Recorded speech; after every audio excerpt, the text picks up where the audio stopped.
It's an ambush. Oh my God, it's an ambush! It's an ambush!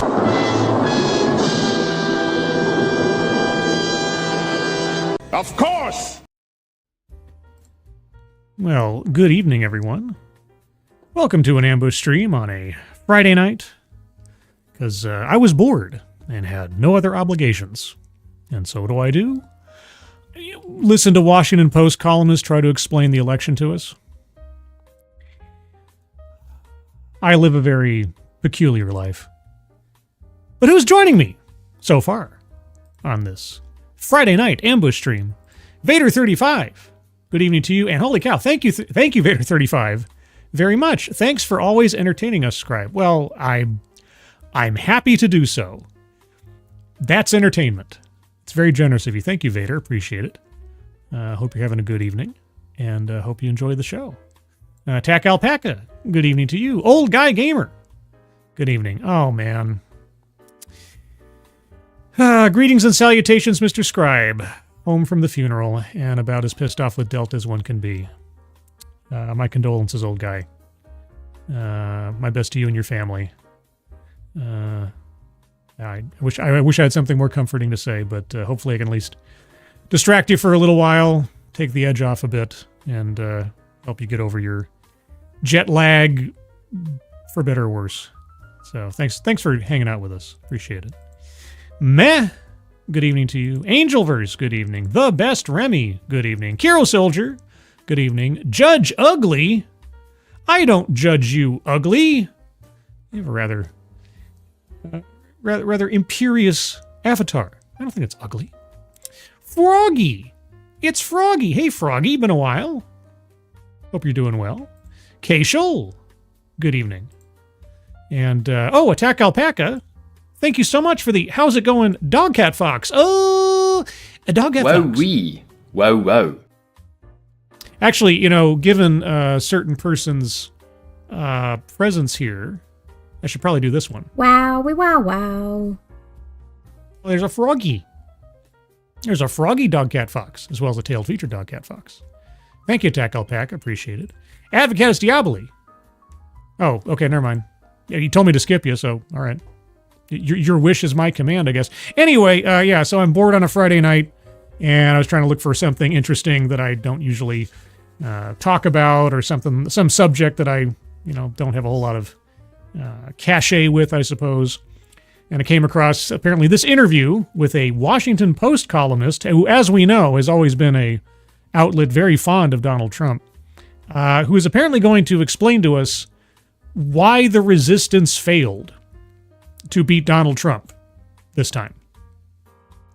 And I guess I'm just curious, morbidly, as usual, as to whether or not his analysis and or conclusions about it match with either observable reality or my own interpretation, or perhaps even yours. So I guess we'll find out together. Nothing more preamble than that. Otherwise, at the top of the chat box, I do have a link to the Leukemia and Lymphoma Society. So if you can donate there, please do so. But even if you can't, please share that out on social media. And speaking of social media, I'm also simulcasting on X. Is that actually up on X in a way that I could, retweet it out or something? I don't know. But if you happen to see the live stream posted on X, since I can't see comments there and I can't tell who's watching, if anybody, if you can retweet it out, that'd be cool. I'm still experimenting with whether it's even worth posting to X or not. If it does anything, if anybody sees it. I can't tell. There's no chat function for me to know whether or not anybody's actually watching. So, oh well. Que sera. But, so with that, this clocks in at just under an hour. I'll go for, I don't know, an hour in real time or something, or until I get bored with it. So, let's see. A couple more hellos here. Sabian187, good evening. Anybody else I missed in the meantime? I hope not.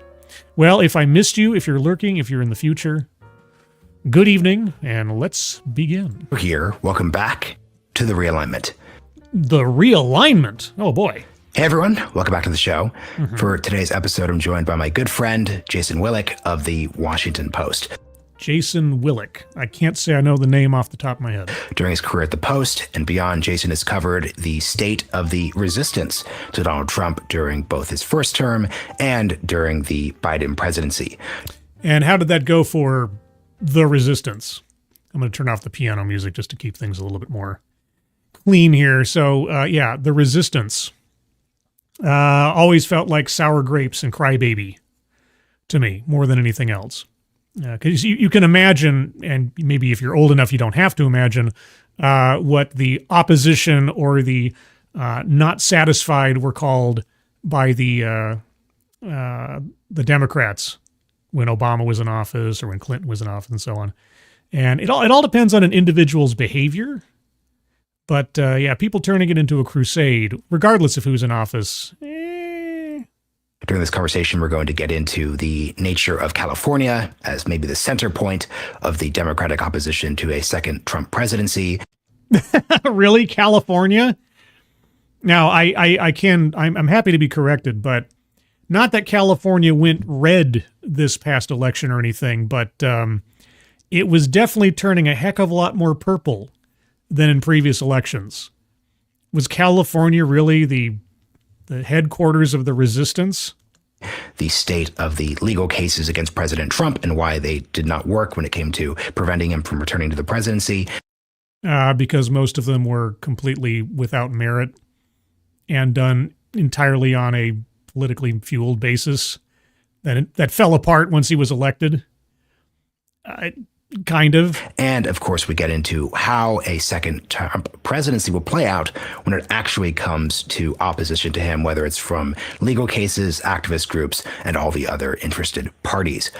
I can't wait to hear it. By the way, for those of you that don't know, I do have to pause occasionally just as a matter of course because YouTube. So apologies for the herky-jerkiness of it, but that's just the nature of the proverbial beast. Hope you all enjoy the conversation, and a huge thank you to the Foundation for American Innovation for supporting the work of this podcast.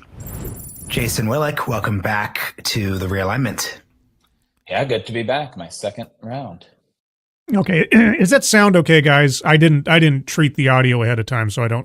It sounds good to me, clear, but I have to check in with you guys because I'm not quite sure. Let me know, and I'll do a couple of housekeeping things over here real quick while I'm thinking about it. Oh man!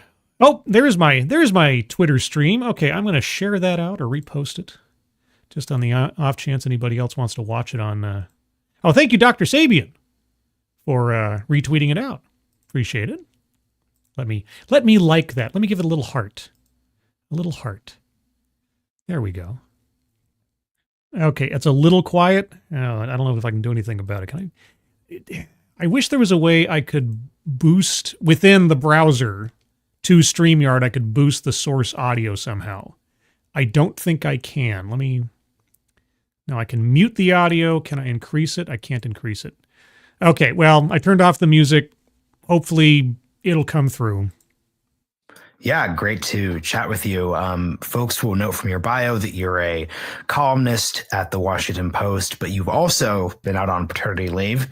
Congratulations, obviously, but that also means that you haven't really had a forum to vent different takes and thoughts. So I expect we have 2 to 3 months of well-prepared and perfectly eloquent thoughts. Okay, well, I mean, just for the sake of being neighborly, yes, congratulations on becoming a father, I suppose. On the random topics I'm going to throw at you. This is basically like the discussion episode. Sagar's on his honeymoon in Japan, so you are my stand-in this week for a friend of mine who I could also talk politics with.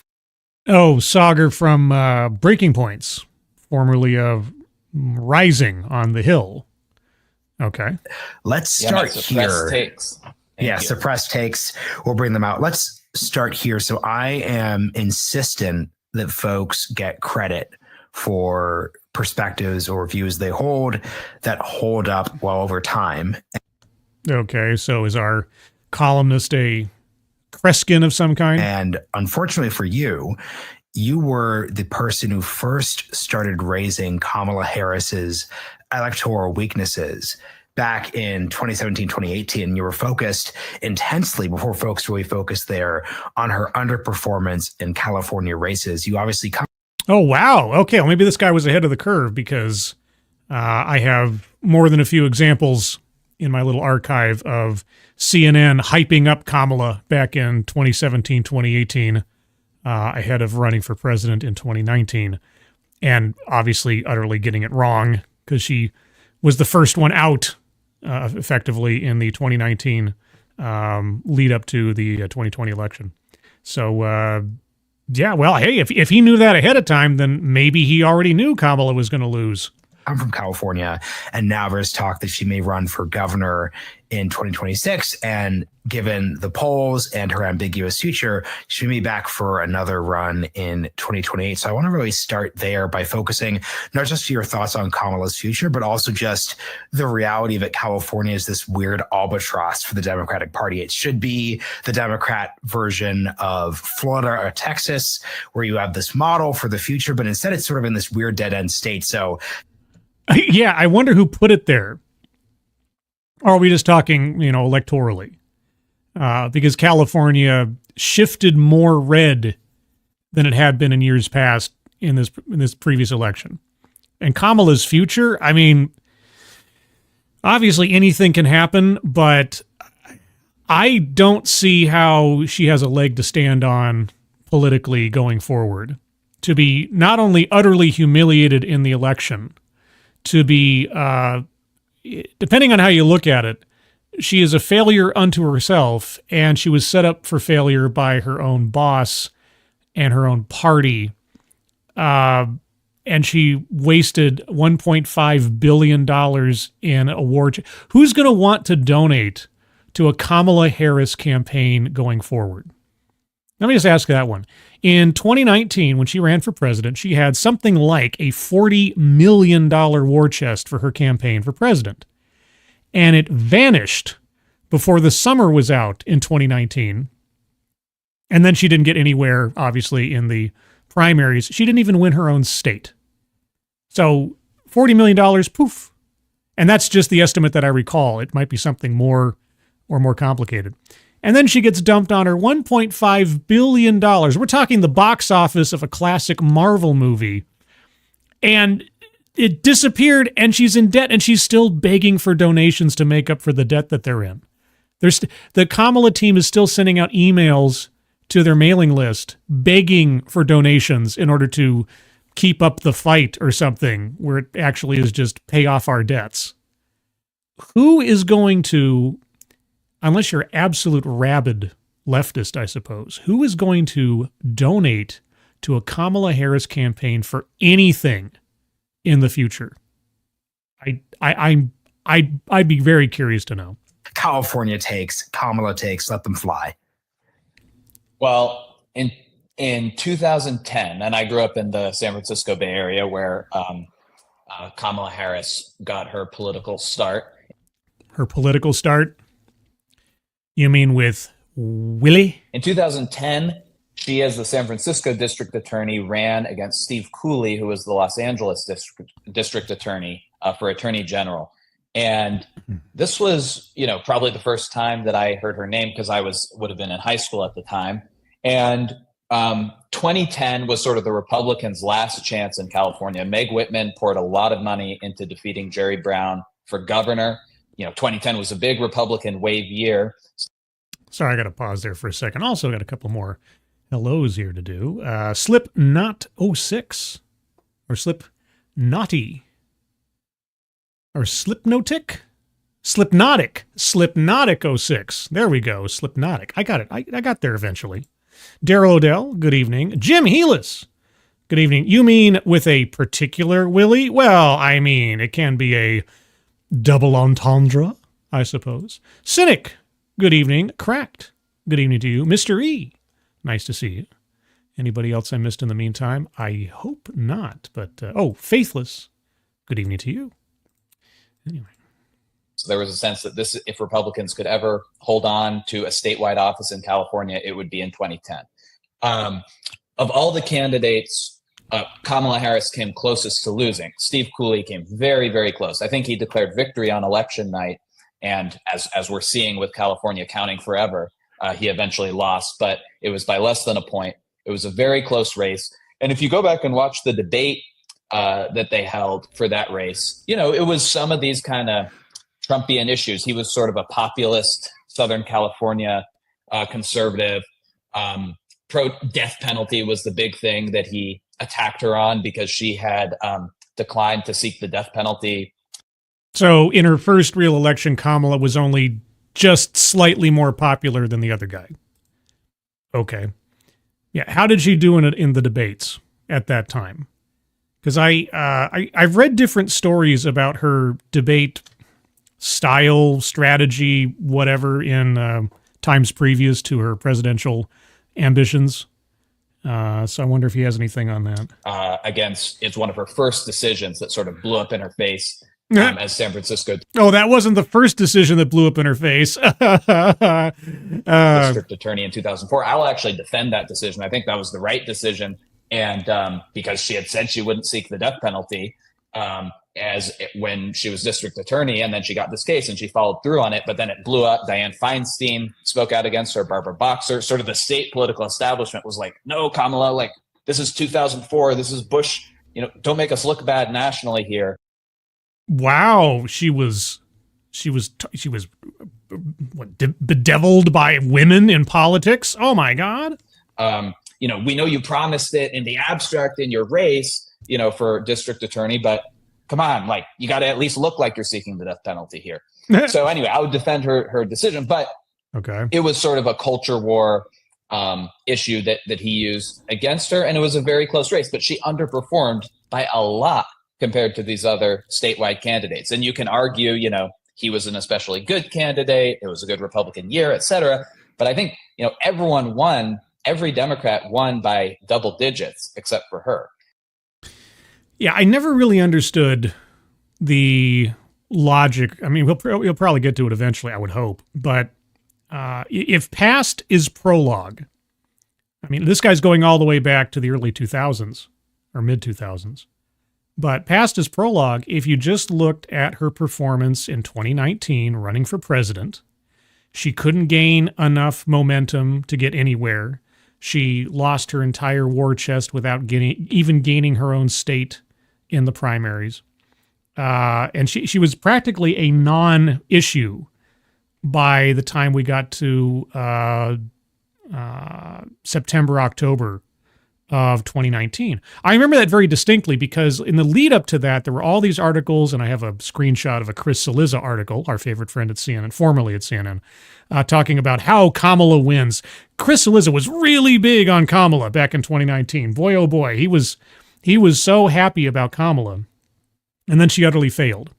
And you would never hear about her again until Biden picked her as vice president. She was such a zero factor in politics, and nobody was like, oh gosh, I wish Kamala was still running. And then we get to August of 2024, and suddenly Kamala Harris is the greatest thing since sliced bread. She's going to save the world. Oh my God, everybody loves Kamala. She's the next Barack Obama, practically. Like, what? And my fear at the time, and I said this any number of times before, wasn't so much that Kamala Harris was popular, but that the anyone but Trump sentimentality might be enough to push her over the line. So again, more a DEI choice than a merit choice. Thankfully, that didn't happen. And thankfully, it didn't happen by a close margin or anything. But I won't deny that I was kind of sold a bill of goods by the press and the media at the time. I thought I was kind of in a similar situation as I was in 2016. In 2016, my thoughts were, well, I think it's going to be close, but I think Hillary's going to eke by. That was my thought at the time. It just seemed ridiculous to me that as established a candidate as Hillary was, that she was being challenged so mightily by an outsider. At the same time, I figured that in the overall, her name recognition, her familiarity, her past political record would probably bring her over the line in many key states. I was wrong, thankfully. But, either way. So why anyone thought or tried to fool themselves into thinking that Kamala was some masterclass politician with a perfect campaign that she ran without looking at what she did in 2019 and not thinking, gosh, maybe she'd make the same mistakes. I've never understood it. In that 2010 California race. So, she just never, that was like her one competitive race against a Republican, and she didn't do that well. So, and then she sort of got, I think that her election to the Senate was only against other Democrats. And the key thing, and this is the key thing about understanding the Kamala Harris story, she was an electoral underperformer, but she was very good at navigating one party state Democratic Party politics, right? Where it's not the primary voters that mattered. Yeah, probably on the basis of her demographic split alone, honestly. Was lining yourself up in the right order, helping the right people, getting approval from the right people above you, etc. Yes, she got the approval of people above her quite effectively, if rumors are to be believed. Right, and of course, we still, and I'm waiting for the stories to come out about what Nancy Pelosi did and what the behind the scenes negotiations were with Biden. There have been some indications she didn't want Kamala. She knew Kamala at that time from California, from 20 years ago as district attorney. And she actually did not back her for district attorney. She backed her opponent. So, yeah, nobody liked Kamala. Like I said, California didn't even want her. Joe picked her because here's my theory on it. I don't know if anybody's ever actually confirmed this. This is always my thought. First and foremost, she's a woman. Second, she's a woman of color. Third, out of everybody on the debate stage for the Democrats in 2019 leading up to 2020, Kamala was the only one that made any waves in pushing back or giving any guff to Biden to his face about the whole busing thing and all that. And so my notion is that on top of her demographics, she, at least as much as could be said, represented the divide in the Democratic Party or the doubters about Biden in the Democratic Party. And so bringing her on board also sent a signal to any division within the party that, I'm a unifier. I can forgive. We can come together even if we have different ideas and opposing opinions and such. That's about all I thought of. Also, the fact that she would not outshine him on either the campaign, the debate stage, or otherwise. That she was younger, she fit all the check boxes, and she was so inept politically and unconnected within Washington that she couldn't usurp him or upstage him. That was my thinking on it anyway. Thank you, Keeverdam, for the respectful bowing Dogcat Fox. Oh, Dogcat Fox. Wowee! Wow! Wow! Oh, it's a drunken uncle Dogcat Fox. Thank you so much, Keeverdam. Daryl, and she clearly didn't outshine. Exactly. Didn't outshine him, didn't upstage him.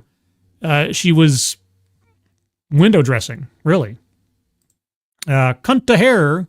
Kamala is so dumb she makes me look brilliant, and I'm an idiot.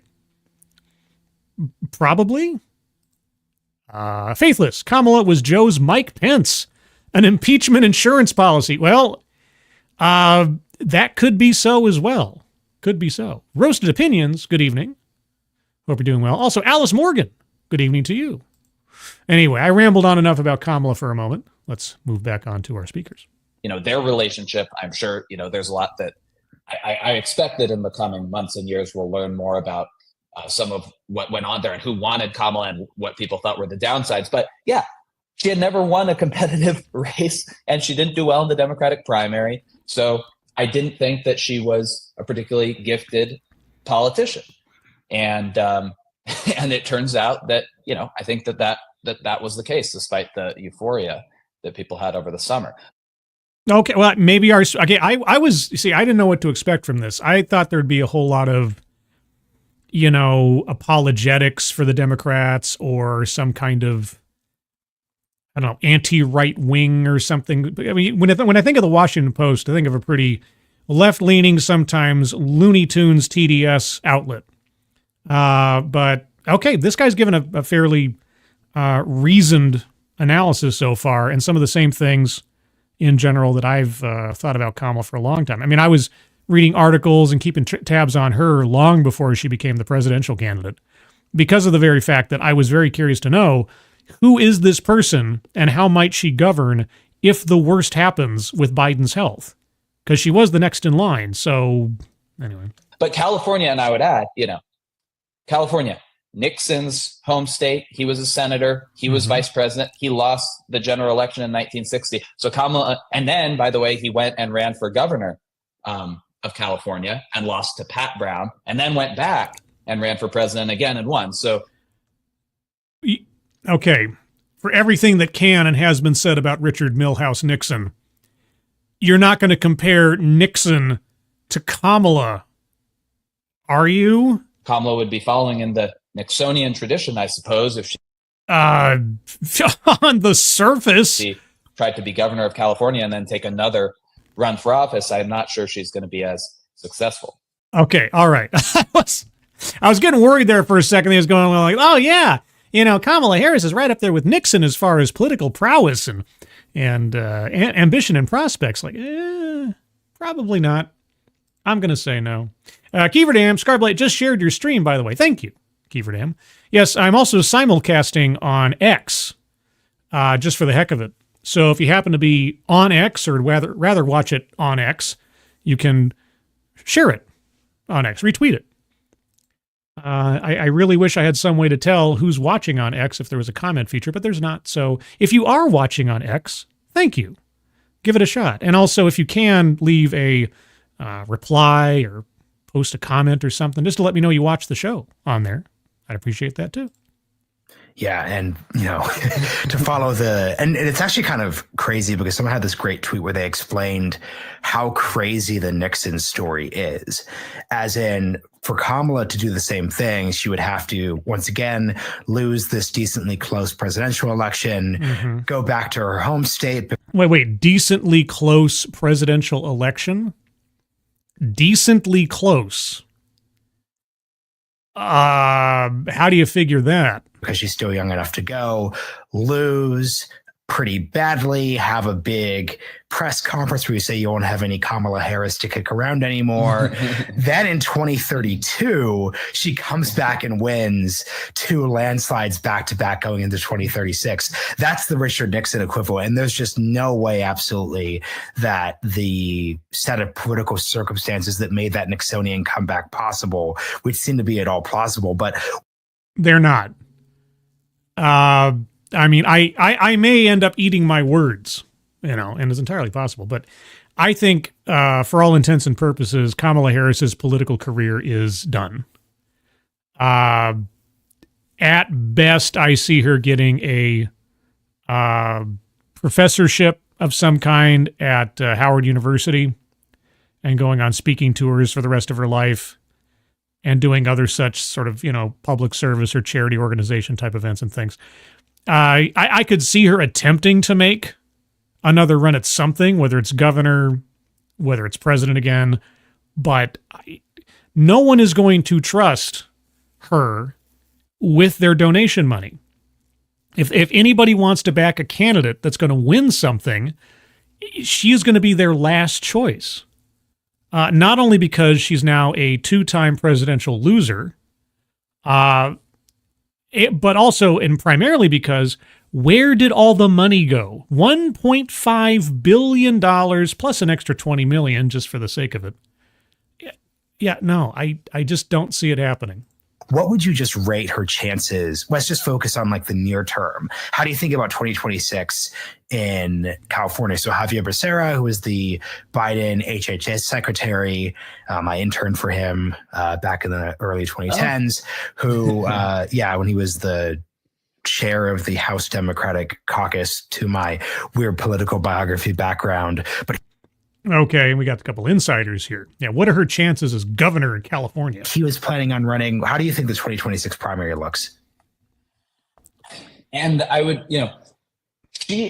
and your point about California politics being sort of stage managed between these big people. I mean, I recall that when, she decided to run for Senate and Gavin Newsom decided to run for governor, there was almost a sense that's an agreement between them. And so now maybe, the sense is, well, now it's her turn to take the governor spot. Yeah, well, it's her turn was kind of the sentiment surrounding the Hillary Clinton run. How'd that work out for her? I guess this guy, he can't even, he's trying hard. Like, is there a way? Gosh, in California, I think that that she's got a shot because she's got so much more name ID than if that's all she needs for California, then California is going to deserve what they get. Everyone else. And it's really a primary, right? That California has a runoff system. Right. So it's going to end up being her against a Democrat. Yeah. Well, I guess it depends on the strength of her opponent. The lesser of two weevils kind of thing. Yeah. Gosh, but I think that now that we're no longer in this switcheroo environment where everyone has to say that Kamala Harris is an extraordinary politician, she's had been so underrated all along. Now that bubble has burst, yeah, I can't give her such good odds. Yeah. I appreciate this guy's honesty. I wasn't quite sure what I'd get out of listening to a Washington Post columnist, but he's on point so far. In a competitive circumstance. The next, and we will definitely be seeing this, California prospect would be Governor Gavin Newsom in 2028. How do you rate and assess him, not just in terms of his actual governorship, but like his actual prospects in a 2028 primary? Well, his governorship has been a total disaster for California. He's presided over a complete drop in quality of life, an exodus from his state like I don't think we've seen in decades. And the way that he handled the pandemic, these things will follow him all the way to 2028. And the longer that people have to learn more about his record, his attitude, his decisions. Again, the Democrats might look at him as the golden boy, but if we come out of another 4 years of Trump where the economy's great and we don't have any more super wars that we're involved in or other wars have been tramped down or something, if it comes down to between J.D. Vance and Gavin Newsom, I'd probably have to give it to J.D. because sentiment in the country is not going to suddenly flip all the way back over to the left if things are going well by 2028. And I'd also note, by the way, that these California people we're talking about are Northern California people. Pelosi, Newsom, mayor, Pelosi, congresswoman from San Francisco, Newsom, mayor from San Francisco, Kamala Harris, district attorney from San Francisco. I guess Adam Schiff comes from Southern California. So that's a bit, but really the dominance of the Bay Area in the state's politics, as opposed to both Nixon and Reagan, who came from Southern California, is worth thinking about because, of course, that's the center of a lot of tech money and a lot of, technological innovation. But okay, I'm not quite sure how that pertains, but okay. Let's see. What was the question again?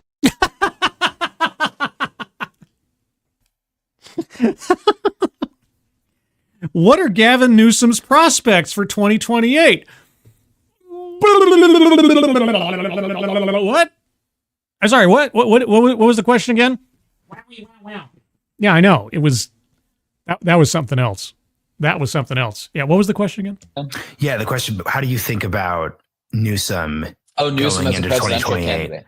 Yes, that was the question. Newsom 2028. Yeah, So- both in the primary and in the there's two versions of the question. Like assess him within a primary, and I think he's in a sort of weak spot with the primary, but then assess him from the general election if he can make it through there. So I've got to say, going back to this stage managed quality, like there's just sort of a sense in California top Democratic politics that it's kind of a charade that everyone takes their turn and everyone says the right things, and it's all sort of decided behind the scenes. It's really a machine-controlled kind of place without real competition. One thing I like about Gavin Newsom is he has more of a sense of piercing that sort of facade. I think Gavin Newsom can pierce the facade of stage-managed politics. What? I think, I remember at the Democratic convention, they told him, they asked him what he thought about the switcheroo of Kamala Harris for Joe Biden. And he said, well, I don't know if you've been told, but this was a bottom-up process. That's what I'm supposed to say, or something to that effect. Okay, so you're saying that he's what, a kind of a rebel? So there's a sense of as sarcastic as he could possibly go as a politician on camera. Yeah, well, I'll give him at least that much. He wasn't wrong to do so, because history will shine favorably on his attitude at that time. I don't think it's going to help him through either a primary, or if somehow he survived that, the general. Right, and perhaps resentful, that he wasn't the one picked. But give me a break. Newsom would have never run against Kamala Harris. See, I at the time and afterwards, I kept thinking, like, okay, if there had been a primary, if Biden had not run for a second term in the first place, like he said he wouldn't, then it would have been a completely different ball of wax. But let's say, he drops out in August and they have a fast primary or something. I would be boggled if Gavin Newsom or anybody in the Democratic Party would want to put their political future at risk by running against a female person of color vice president up against Donald Trump in that environment, and not think that they weren't going to be looked at as an oppressor, a patriarch, a male, a toxic this, that, or the other. Newsom might have been sour, but only because he had the freedom to be sour. If he'd actually been given the opportunity to run against Kamala Harris, I would have been amazed if he had. He wouldn't. He'd wait until he had a clear shot and not a rushed primary in a shortened campaign against a female vice president coming in. It just, no. But yeah, no, he took advantage of the fact that he didn't have to worry about taking anybody off because everybody was paying attention to Kamala and he was second string anyway. I do think he has a certain kind of appeal that some of these other California state politicians doesn't have, where he seems a little, it sounds ridiculous to say authentic for Gavin Newsom, who You're right. It does seem ridiculous to say authentic. So why say it? Looks like, who desperately wants to be president, looks like an actor and so on. But he has a certain sense of, more than Kamala Harris, like he's responding to what people are saying rather than reading lines. So, well, I'll give you that. He's far more polished and can string a sentence together to answer a direct question. Sort of. There's a phrase I love to use. Damning with faint praise is what I'm getting here for Gavin. I actually think he would be formidable. The argument that he wouldn't be formidable is, well, California is such a basket case, and all the ads against him for homelessness in Los Angeles and whatnot. But Kamala Harris was attached to that too, and she got, she came within 1 or 2 points of winning. So, no. You seem to forget. The Democrats were given no choice but to have Kamala as the candidate. It wasn't like Kamala was carrying the burden of California on her. She was. People did not associate her with California so much as they associated her with the previous 4 years and Biden and every interview that she'd ever done and everything else. These two things do not attach. Okay, they don't attach. So I think that he's a better politician, mm-hmm. and I think he could be formidable. His debate with Ron DeSantis, showed a certain quickness and kind of lethality, I think. So I don't discount him. He's a much better politician. True. he would have a far better chance in the realm of a primary than Kamala ever did. But it would all depend on his competition.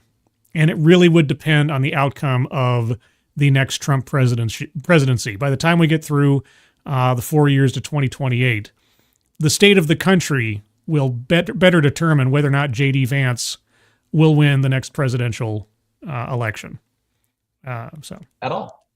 See, my response to that, where I'd argue with you a bit, is that I think Kamala Harris, at a key level, was seen through the lens of the White House and Biden. Because she was Biden's vice president. Unless you're going somewhere else with this. Rather than California. Okay, all right, no, yes, okay. Sorry, I thought he was going somewhere else for a second there. Yes, exactly. California was not something that Kamala Harris was associated with during the election. Yeah, that was not some great weight that she was carrying on her shoulders at that point. She'd moved beyond that, and people's idea of her had moved far beyond that.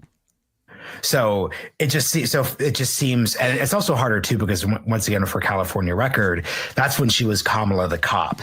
So it's just like, it'd be harder to like tie her to California in a way that I think a lot of people, if they were to sort of sum up, like, what's the state that basically takes all the Democratic Party's problems and throws them into a specific border, I'd say it's California. New York too, but that's also a reason why you're probably not going to see a leading presidential candidate coming out of like either of those two states. Yeah. Okay. Yeah. Fair enough. Yeah, like I said, Kamala had the burden that she was not unburdened by 4 years as Biden's off to the side, practically useless vice president, and all the decisions that she said she was in the room for. Most people had probably forgotten that she had anything to do with California by the time that she got running for president again. Yeah. I mean, look, somebody made the point, the Democrats have got to get, Hillary Clinton came out of New York. Mm-hmm. They've got to start recruiting candidates from states other than these coastal states. They won't. I guess you'd have Jared Polis. Well, Obama came from Illinois, so that happened. And so on, but a lot of their talent seems to be from those big states. Wait. Let me back up here a little bit. Obama came from Illinois. Clinton came from Arkansas.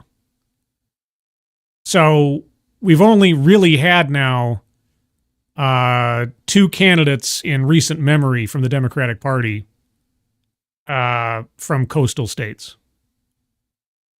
Biden came from Delaware or whatever, so I guess three technically. But California, New York, and Massachusetts are probably more than half of the Democrats' congressional delegation. These are enormous states where they draw their political power from. But I don't know. I sort of think in the modern era of TV and everything, it's more about how well you can campaign and how you can come across. And I just think Newsom could be a fierce campaigner. He'd be a fierce campaigner, but he would have an absolute Herculean effort ahead of him to convince anybody east of Butte County that he's not just a polished, smarmy, slimy politician with an incredibly terrible record of governance in California. I just don't see it. But then again, it would all depend on what kind of competition he has. So, yeah. The Democrats have not nominated a white male for since Joe Biden was the one white male that they've nominated since 2004. Yeah. So obviously that would be something for their primary electorate to think about. But okay, wait a second. What has that got to do with anything? Wait, let me. I want to back up. Sorry, I want to listen to that again. I didn't quite catch that. The Democrats have not nominated a white male for. Obama had 2 terms, right? Have not nominated a white male. since, well, Joe Biden was the one white male that they've nominated since 2004. Yeah. But, so obviously that would be something for their primary electorate to think about. But what? Why is that something for the primary electorate to think about? I think also they might have no problem going back to that. I mean, they did it in their time of desperation with Joe Biden. Going back to that. What, a white male? Yeah, so next take topic. What? Okay. I mean, up to this point, everything said by both speakers, for the most part, except for that Gavin Newsom cheerleading squad, has been fairly reasonable in my estimation. That last bit there, I mean, is that just doubling down on the fact that the Democratic Party is still in woke filtration mode on who they're going to vote for, or who they're going to put up as a candidate? Like Gavin Newsom is at a detriment because he's a white male? I mean, given the Democratic Party of today, that's probably true. So I guess that is something you have to put into your calculus. I obviously, and I said this on the show already, got the election wrong. I thought Kamala Harris was going to win a narrow race against Trump, but something I did get right, and you and I debated this with other people on one of our various Signal group chats. I said very seriously, because a lot of our conservative friends didn't agree with this, I said, if Trump wins, there will basically be no acts of resistance. If Trump wins, there will be no acts of resistance. I'm going to need an example of either what an act of resistance looks like. What do you mean? There isn't going to be massive protests. You're not going to see large scale wailing and gnashing of teeth. Well, you know what blunted that more than anything else was the popular vote going Trump's way.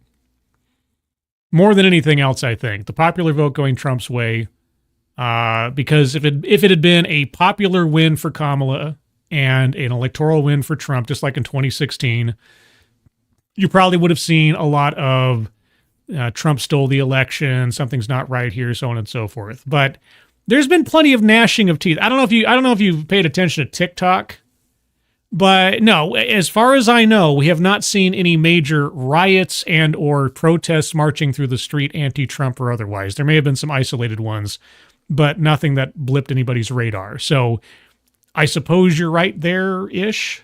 What was your thought? So now that we've now validated that thesis, and oh, well, also, and Faithless brings up a good point. Yeah, the riots didn't start until Inauguration Day. That's also true. We haven't gotten to the point classically where we would see that kind of thing. So immediately after the election, no. But it's still early days. What's going on here? Like, why is the democracy thing just gone from 60 to 0, just like that? Why has the democracy thing gone from 60 to 0 just like that? He hasn't taken office yet, and I don't know. Let's see what our Washington Post guy has to say. Well, I wouldn't validate your thesis too early because, I mean, one analogy that I've kicked around with a colleague is Israel. So when Netanyahu was elected with the most conservative government, normally there's like the moderate party in the Netanyahu government, but he was elected with only right of center parties and some of these parties that had previously been outside the mainstream. The election happened, he won. The protests didn't really start until they tried to do the judicial reform. Right. Yeah. So it's not quite time yet for massive protests, if there are going to be some. And yeah, they could start tomorrow for all we know. So I could still see some sort of thing that Trump tries to do in the first year, whether it's immigration, whether it's firing civil servants, that really does bring people out, even though the mood right now is more reflective and there aren't probably going to be the same protests at inauguration.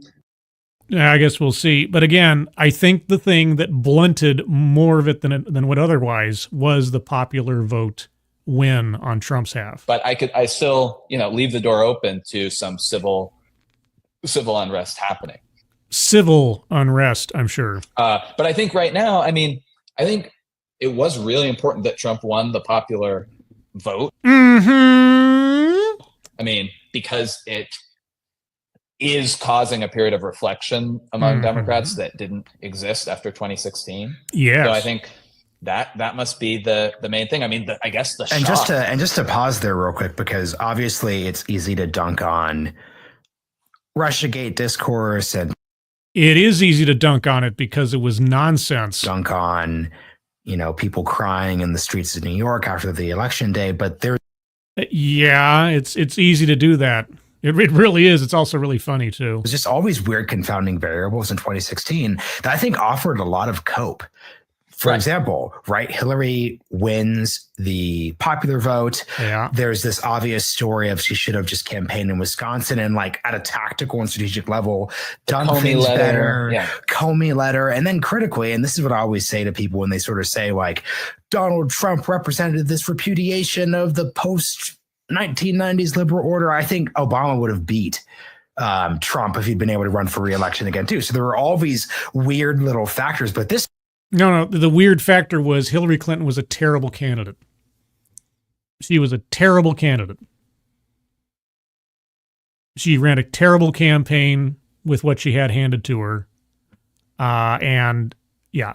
But at the same time, Obama left the country in a very disillusioned state. He didn't do what he said he would do. He didn't bring the hope and the change that was promised. And again, I just as a personal anecdote, I just had to look at my personal finances. They were stagnant during the course of the Obama administration. 8 years. What few meager investments that I had, despite the fact that I put money into them every month to try to save up for my purported eventual retirement, stagnant. 6 months into Trump's administration, my investments practically doubled. It was amazing. And then Biden took office and it all went away again. So, yeah, it was a repudiation. It was a combination of things. It was a combination of leaving everybody unimpressed by the end of the Obama campaign, putting up Hillary Clinton, who was a terrible candidate and had an aura of, I deserve this. It's my turn. And she just ran a terrible campaign of presumption. Combination of a lot of things, but mostly because the Democrats just utterly failed. This time, it's just pretty straightforward. Yeah. Yeah. So I think, I don't know, it's more democracy functioning as it should with sort of, we lost, now we regroup. Well, no, democracy did not work as it should. We've been told that if you vote for this party that you're voting against democracy. What happened to the whole democracy is going to fall apart and be destroyed if Donald Trump is elected, right? We just had Obama come out onto a podium last week or whatever, effectively saying that half the country doesn't believe in democracy, who just voted Trump into office. It just, what? And we try to win the next time. I mean, I don't know. There's still this. How do you win the next time? Democracy is dead. Literally, leader of National Socialists from 1930s Germany is now going to be president. How do you just buckle up and do it again? Democracy's over, right? The sense that Trump is abnormal, and we had a campaign calling him a fascist and so on, and kicking out a candidate at the last minute to try to increase your odds of winning over the summer that the Democrats did. Yeah, who was being Democratic at that point? But I guess, I guess there's shock and licking of wounds, but there's not, there's acceptance. I don't know. There's acceptance of a Democratic verdict in a way that there wasn't last time. Where acceptance? If it's acceptance, it's a grudging one at best. It was misinformation and people were fooled and so on. It's like people are sort of more accepting this was the will of the American voters. Yeah, and something I'd be curious to hear about then is let's also talk about if you're a Democrat, the legal cases against Donald Trump. If you're a Republican, lawfare against Donald Trump. Like, talk about where we are when it came to the actual cases, because as I understand it, they've basically all been dropped or delayed indefinitely at this point. Yeah, as far as I understand it, that is true. Yeah, and I mean, to tie it into your point. So, like, I expected when Trump won for Jack Smith, I did not expect him to drop the cases in November as he did yesterday, filing a motion basically saying, we think these are strong cases, but we have no choice but to drop them. Oh, by the way, just for reference's sake, this was posted, I think, about 10 days ago. When he's referring to events yesterday or whatever, this is about just a little bit over a week old. Let's see. Sander Hammerschlag. Where are the brown shirts marching up and down Pennsylvania? Oh, I mean, Inauguration Day is still on the way. Don't worry, it's coming. I'm sure it is. I've been told that democracy is over come January 20th. It's just everything's done. It's coming, guys. I was promised this. I was promised over and over again during the course of the campaign. It's coming. Our case is so strong we are dropping it. Yeah.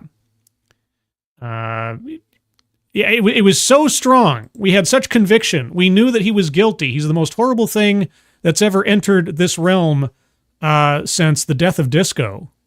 That okay, he's president. Well, I guess we're done. What?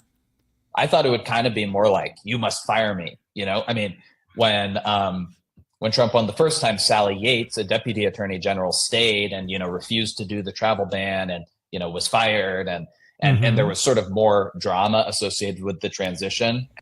Wait a second. What does that have to do with anything? Okay, well, I'm not quite sure what Sally Yates has to do with Jack Smith, but okay. The fact that Jack Smith did not, stick to his guns and say, you're going to have to fire me before I'll drop this case. What does that tell you? How do you interpret that decision to turn on a dime like that? And lawfare and Smith, and there was reporting, in fact, that Smith intended to keep going until inauguration. So what does his immediate about face tell you?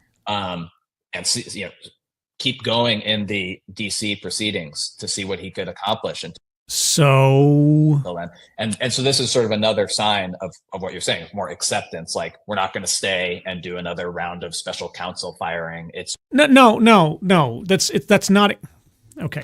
If Trump committed a crime that Jack Smith was so certain of that he was willing to take the case all the way to inauguration, that'd be one thing. But he dropped it. So what message is being sent here? That the president is above the law? Or that Jack Smith's case was actually pretty much nothing and he knew it wouldn't go anywhere, and so he dropped it in the first place because it was effectively performative? Or is it somewhere in between? I mean, what? Come on. It's just, we can't do it anymore. I don't think you would have seen that last time. If the DOJ was investigating Trump, they would have kept doing it. And the DOJ was investigating. What? So, but the cases, I mean, there's so much.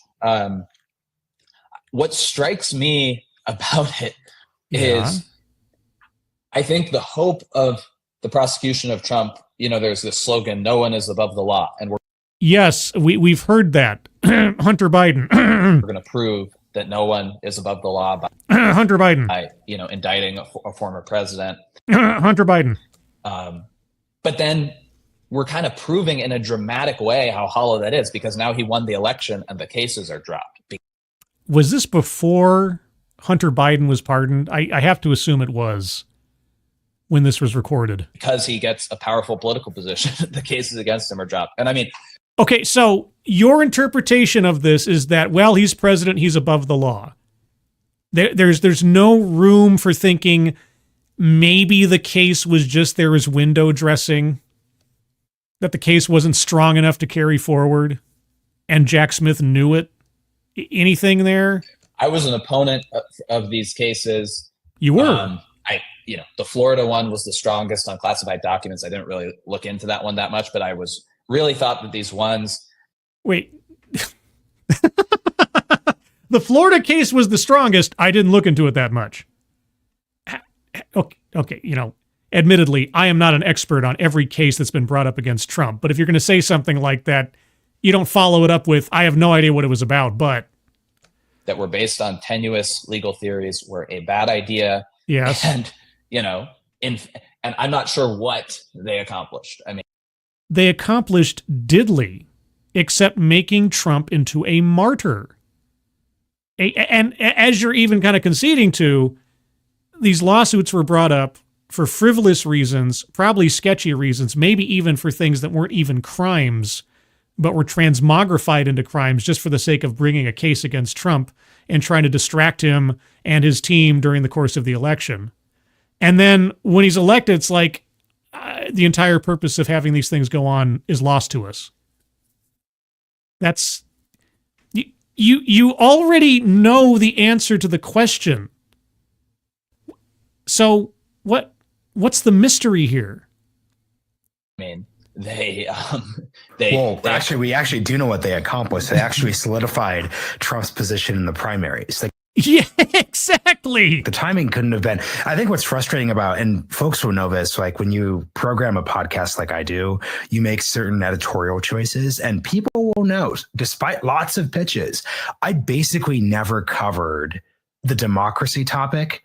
I literally didn't cover once the lawfare legal case thing. But maybe you should have. I mean, if you already knew that it was BS and that it was an effort done completely in a partisan manner to use the judicial system, the DOJ and elsewise, to try to weaken a political candidate because he's a political candidate, maybe you should have covered those things. Because just at a basic political level, it seemed to me, I just got the sense it wasn't going anywhere. This is why I was so frustrated. It was So wait. That is a story in and of itself, is it not?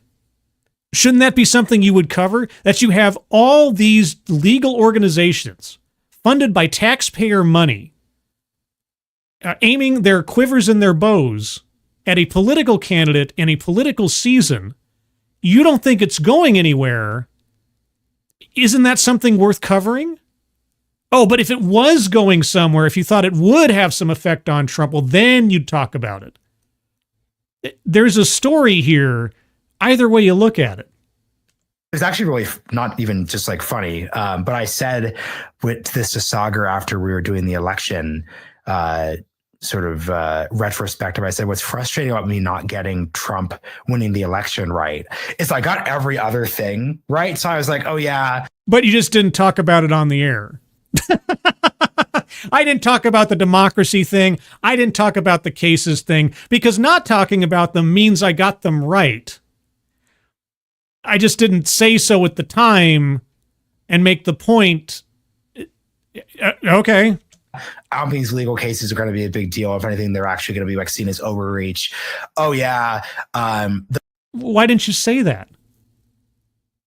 I mean, imagine how prescient you would have been if you'd actually come on the air and said, boy, oh boy, I've been looking at all these cases against Donald Trump being levied against him by Democrat attorneys general and being backed by so many politicians, and they all seem to be coming at once, and the argumentation is kind of faulty. The justification for them seems kind of timed for the sake of politics and not because of judicial expedience. Bringing up cases from 7 years ago, and suddenly now we have to prosecute them. Boy, oh boy, that seems like it's not right. That would have been something to say on the air at the time that it mattered, wouldn't it have? The whole democracy thing is going to be like the end all be all. That's probably not it. I thought abortion was going to be a bigger deal than it actually was at the end. So did every other news outlet that I listened to. End of the day, and what I definitely underestimate, and I think what I've actually come to, I'm curious what you think about this, is abortion is actually like a make or break issue. It's to the states now. It doesn't make or break anything. It is anyone who has half a brain and understood what the decision from the Supreme Court meant knew that it was no longer in the hands of the president. It's no longer in the hands of the Supreme Court unless or until Congress passes a new law or constitutional amendment. It is now a state's issue, If you want to complain about abortion rights, you go to the governor, you go to your state legislature. It's got nothing to do with the president at this point. Trump wasn't even in office when the decision was made, and now it's gone to the states. So I never understood people going like, "Oh, we have to vote for reproductive rights." To do what? What is Kamala? If Kamala had won, what was she going to do about it? And this is the thing I wondered about during the course of her time before she became a presidential candidate. After Biden and she won, Biden had to do something with her of significance. Otherwise, it just looked like Kamala was window dressing, as she was. So first he gives her investigate the origins of the migration crisis, right? Effectively making her the border czar. And she completely whiffs on that to such a dramatic degree that after 2021, you never heard an encouraging word again about her even doing anything with that job. And then she just kind of floated around for a while. And then, of course, well, Roe v. Wade gets defeated. And suddenly, Kamala is taking point on reproductive rights. And every time I read an article talking about that, and I got a playlist of these things, I kept saying, since at that time she was still just the vice president and Biden was still the president, I was like, okay, well, I would like to see her take a leadership role on this issue. Like, see her do it, not just be told that she's taking point on the issue, but to see her leadership qualities. Not because I necessarily agree with her position on reproductive rights, but if this is the person that's going to take over the White House if something happens to Biden, I'd like some evidence that she can take the lead on something and try to get something done. And so my thought was, well, if you're really serious about this, I would expect to see Kamala Harris going state to state, to every state that is either on the fence or completely against abortion, and going to the legislature and trying to twist some elbows or to try to negotiate or something else, trying to move the needle in the states where there's some possibility of changing people's minds towards her side of the argument. Now, win or lose, to see her at least do something of a leadership quality on this issue that she's supposedly taking point on. I mean, I might not agree with her goals, but I could at least admire the effort. I never heard that she did anything like that. All I heard was she gave speeches and she gave talks at places about things, but the battle to be fought was in the states at that point. And so I never quite understood. I understood the reflexive, knee-jerk, emotional response to making reproductive rights or abortion an issue in an election, because it's been so ingrained in our politics for so long that it just, it's like a muscle memory for Democrats. Oh, well, we have to defend reproductive rights, except the entire mathematics of it has changed. And I think most people understood that at that point.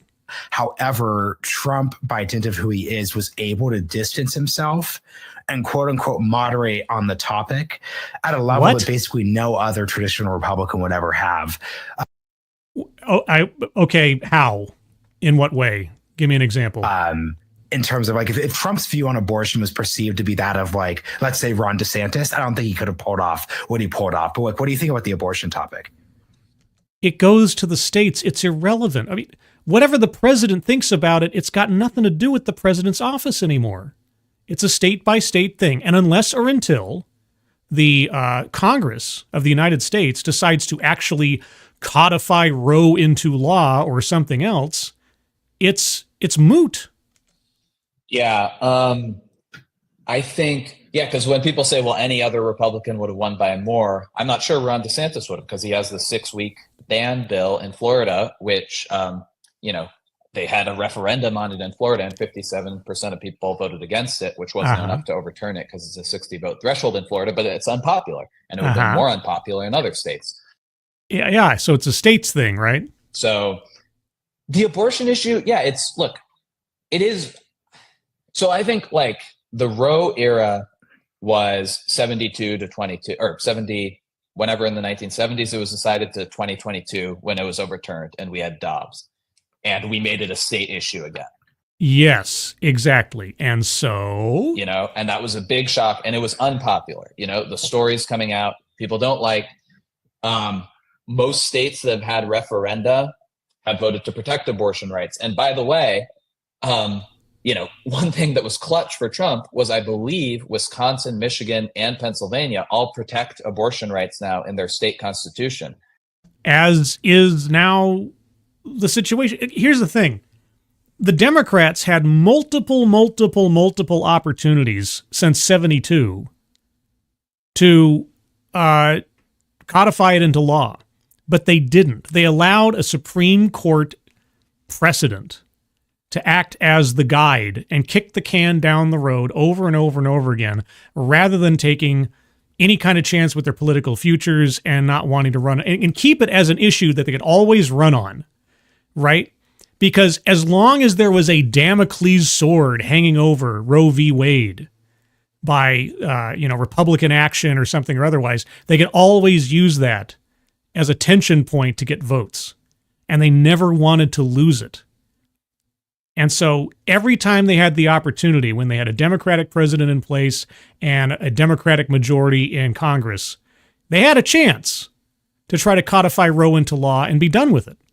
But they never did. Never made a serious effort. And then, oh no, and then Roe gets overturned. Oh my gosh, it's so empty. It's so obvious.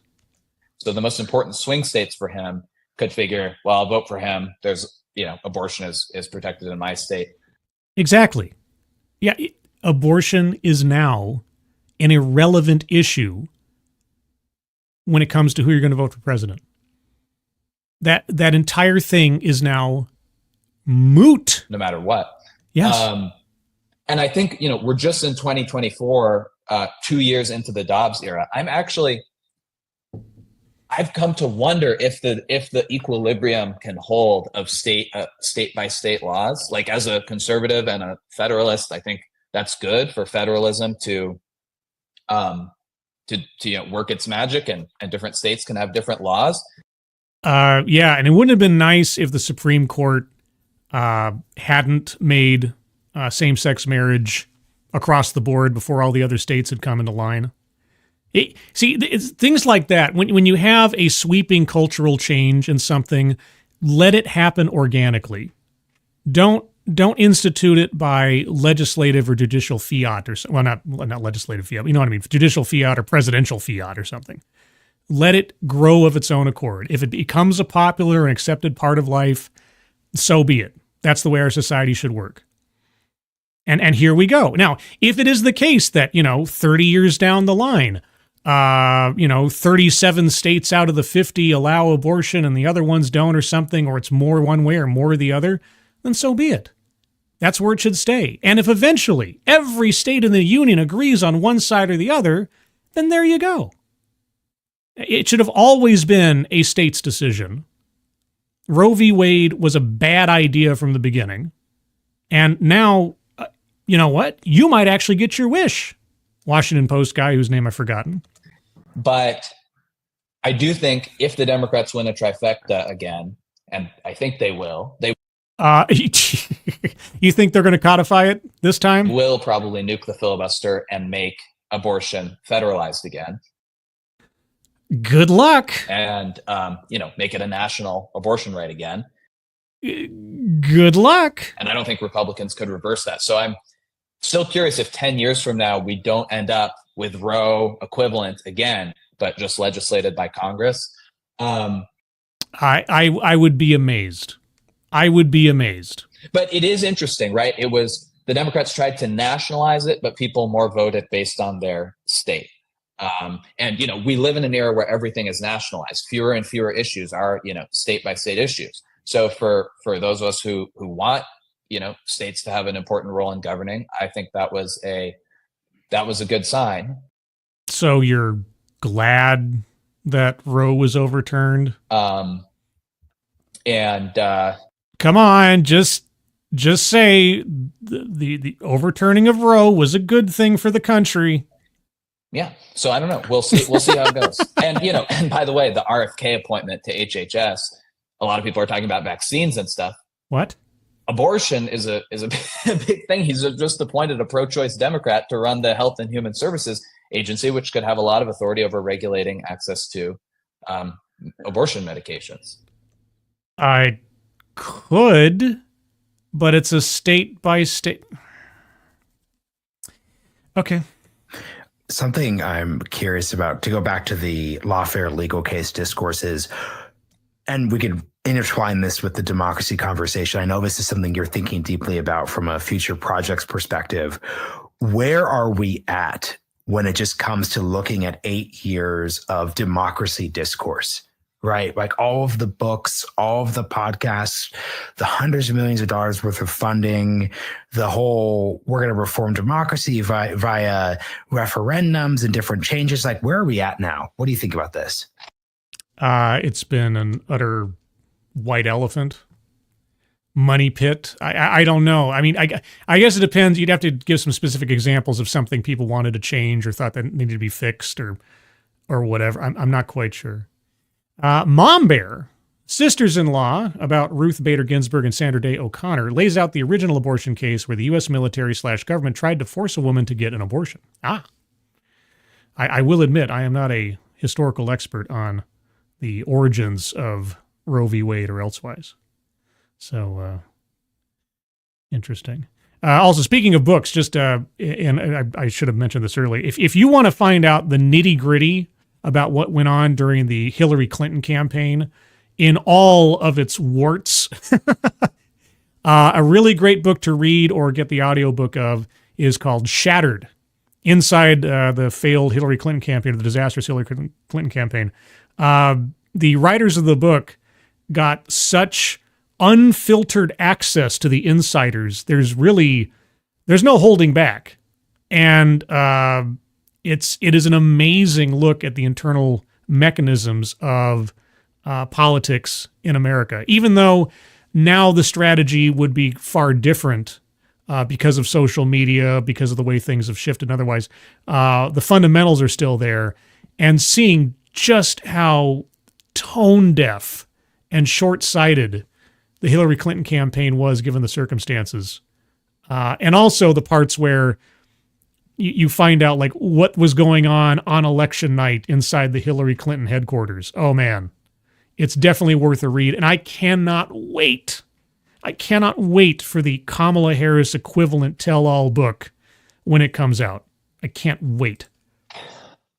Sorry, I completely... Oh, yeah, what happened to all the democracy stuff? Right. Spending tons and tons of money to fix democracy, et cetera, and so forth. What does he think about that? Yeah. And it's... And Peter Thiel had a really good answer, I thought, on Barry Weiss's podcast, where he said, when the people vote the right way, it's democracy, and when they vote the wrong way, it's populism.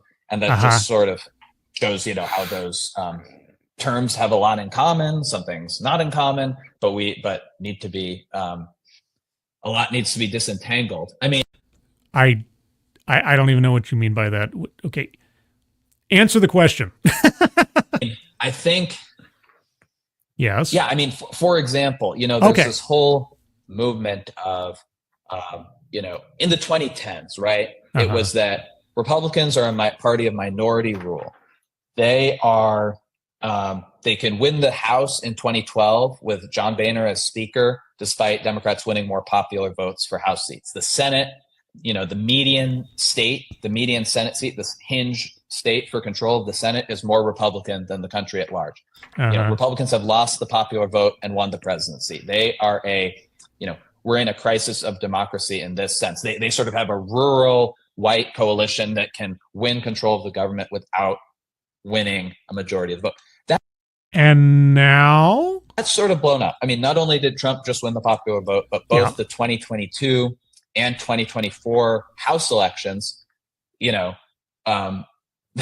really favored Democrats. I mean, Republicans won the popular vote substantially in both, like by 3 and 4 points or something like that. And they still only barely won control of the House, partly because of the redistricting in 2020 and partly because the Republican coalition has changed and they're winning more voters in cities and it's Do you even know what question you're answering at this point? He didn't ask for a history of the losses and gains of the Republican Party versus the Democrats. He asked about the we need to fix democracy deal. going back to 2012 and John Boehner? I hope this goes somewhere. More minority voters, and their coalition has just become geographically, less efficient. So, so I think that 2010s discourse, which was sort of the smart liberal take, liberal take to be like, the Republican Party is a threat to democracy, just structurally and inherently, is sort of gonna evaporate. And I guess these things ebb and flow, right? Like, you don't say. I think, the House map tended to favor Democrats, if I'm not mistaken, in like the 1980s and 1990s. And so Republicans would have been making these same arguments. So it's sort of whose ox is being gored. No, hold on. Yes, the ebb and the flow of the rhetoric between parties, depending on who's in power and who's not. It's been a little bit different over the last 8 years, wouldn't you say? It's just been just a smidge bit different in the discourse, in the rancor, in the rhetoric, and the vitriol. It's just been a smidge bit different, wouldn't you say?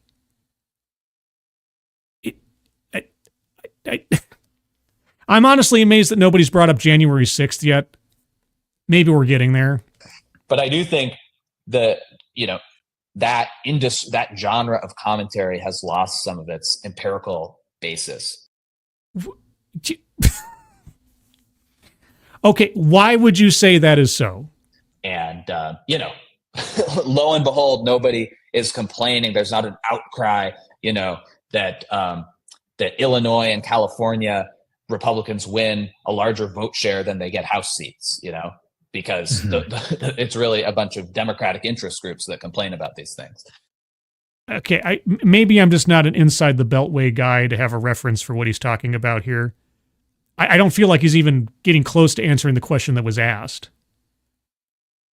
The rhetoric since Biden took, just before Biden took office, since January 6th, 2021, has been democracy is at risk. Democracy is failing. We are on the verge of a democratic, small d democratic apocalypse because of MAGA, because of Trump resistance, because of Stop the Steal, QAnon, Talk about the now, not the 1980s.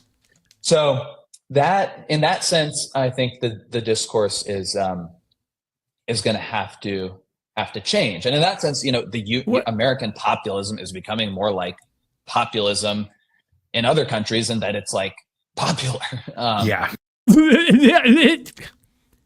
What? Am I just living on a different planet or something? Serious. Admittedly, I was not paying attention to politics in the 1980s.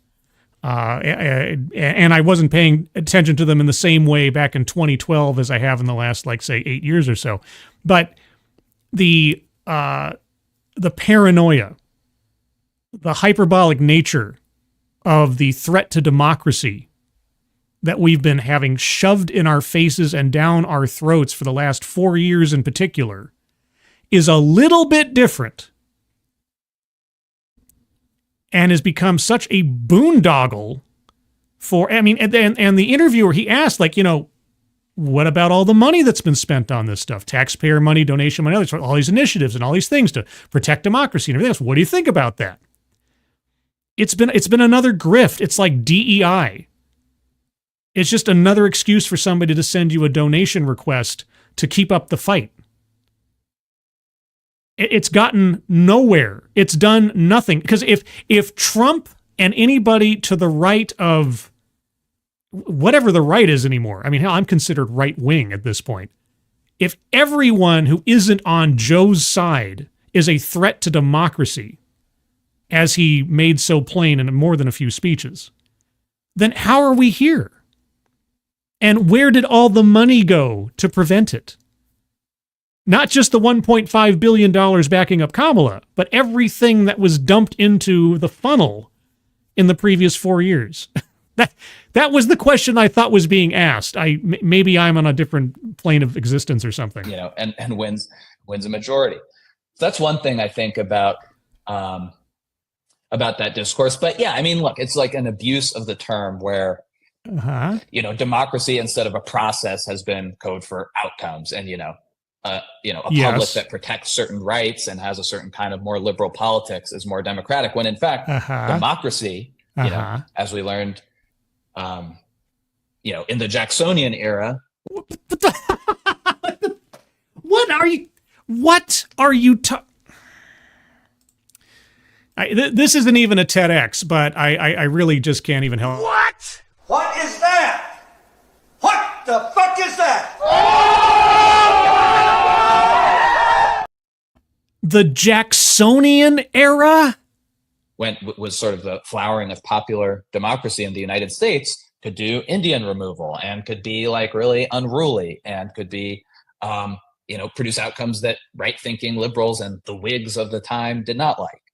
So, but dude, we have been told for the last 2 years in particular that we were on the verge of electing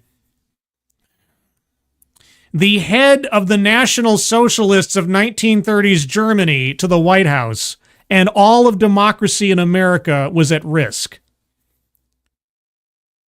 It's not a gentlemanly disagreement between the Whigs and this, that, and the other from... Do you even know what you're talking about at this point? I think we're reaching the terminus of that of that kind of protect democracy discourse. And no, we didn't reach the terminus. It's that everybody realized after the election that it was horse hockey. The whole thing was a manipulation. The whole thing was fear-mongering for donations and votes. That's it. And it failed utterly. Nobody bought it. And hopefully it will get more rigorous, because I mean, democracy and the constitutional system and all this is really important, and we have to, think about it very deeply. But really? Because I was reading stories, I was being told that the Constitution is problematic not too long ago. The headlines are asking us, is it time for the Constitution to be reimagined or something? And these weren't coming from right-wing outlets either. But hopefully we'll think about it less lazily. I mean, a really interesting thing, just the last point. The defining books on this have been by Daniel Levitsky. Levitsky and Ziblatt are two Harvard political scientists. And Harvard, a den of brilliant thinking this last few years. Their first book, How Democracies Die, basically said in 2017, soon after Trump, it said, demagogues like Trump destroyed democracy by breaking norms and breaking constitutions. Yeah, breaking norms. Breaking constitutions? Their second book, I think it came out in 2020 or 2019 or 2021, sometime during the Trump years.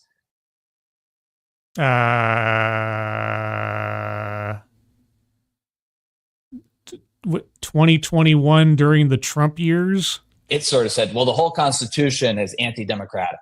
Yeah, it did, didn't it? Yeah, because we're a constitutional republic. And so they sort of went full circle between these two books. But that sort of shows the distinction between, what are you talking about when you talk about democracy? Are you talking? Yeah, it's almost like they were talking out of their rear ends most of the time because they were so anti-Trump they couldn't see straight. And then suddenly, now the Constitution's a problem. About restraints on popular majorities, or are you talking about unleashing popular majorities to get what they want? I'm actually looking this up because their most recent book. Okay, the winds have shifted again. The rooster is pointing a different direction, north, south, or otherwise. What does their latest book say? Was Tyranny of the Minority. Tyranny the Minority. Right. Which came out in 2023. So this really gets to like what we're talking about here. Talk about fair weather book authors. We'll add two. So two things if we're going to upgrade our 2010s framework. So number one, we're going to upgrade our 2010s framework. You might be about a decade and a half too late on that one. Is just the total inverse of the discourse around low propensity voters. The total inverse of the... Okay, this might be getting too late for my vocabulary. Let's try that one again. What is that? We're going to upgrade our 2010s framework. So number one is just the total inverse of the discourse around low propensity voters. The total inverse around the discourse of low propensity voters. Okay. So, like, let's look at the state of Texas. Sure, let's look at the state of Texas, which is mostly populated by exodus Californians at this point. Where this is like really interesting. I think Texas is just sort of the case in terms of thinking about these issues. So if you're looking at the whole like blue Texas idea, right. Obama wins re-election in 2012. That's really seen as a fulfillment of the emerging Democratic majority thesis. So the next stage of that would be like, okay, like let's take that into Texas. Texas is growing, the minority share of the population is increasing, et cetera, et cetera, et cetera. And you have and obviously the minorities are always going to vote Democratic. Is that what he meant by the inverse around the discourse of low propensity voters, or what? Always Obama alums like go off of the 2012 victory and go to Texas, because if Democrats could take Texas and turn it into a blue or even purple state, like that's an electoral game changer on 50 different levels. And the key part of the blue Texas theory was there are all these voters who don't turn out. And if we turn out these voters, they're working class, they're low income, they're in the south of Texas, they're Hispanic voters. If we turn them out, we turn them blue. Obviously, because working class Hispanics. So this sort of created so many different discourses. This is also related to the voter ID discourse, because voter ID was seen as something, and it should be said, voter ID was something that Republicans in the 2010s did like very specifically state we are enforcing voter ID laws, not because we think there's this like mass amount of fraud, but because we think this probably is going to like reduce like Democratic turnout. You had a couple cases that hinged on this. I don't, whatever your motivation for having voter ID for voting, I don't care. You should be able to prove that you are a citizen of the United States when you get your ballot. I have to show my driver's license to do just about everything under the sun when it comes to an official capacity in the state or healthcare or anything else. You know, so why it is controversial to require photo ID to receive your ballot to vote, I've never understood. And and again, I don't care what someone's motivation is. They can say, oh, I'm doing it because I'm trying to prevent fraud, or I'm doing it because I'm a totes racist, yo. I don't care.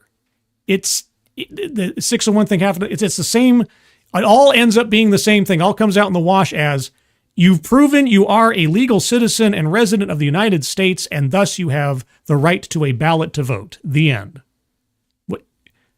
So who cares what the motivation was? In Pennsylvania.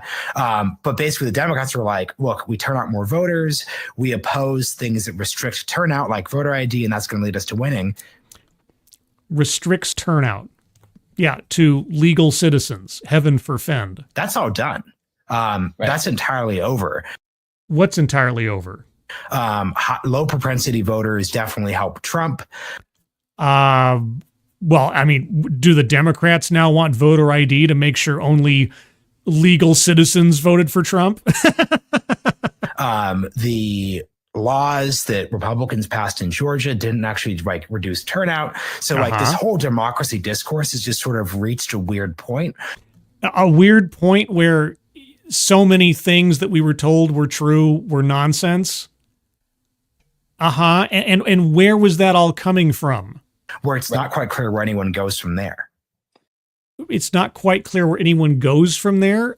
It's an absolute distrust of the left in this country and the media that would rebroadcast nonsense.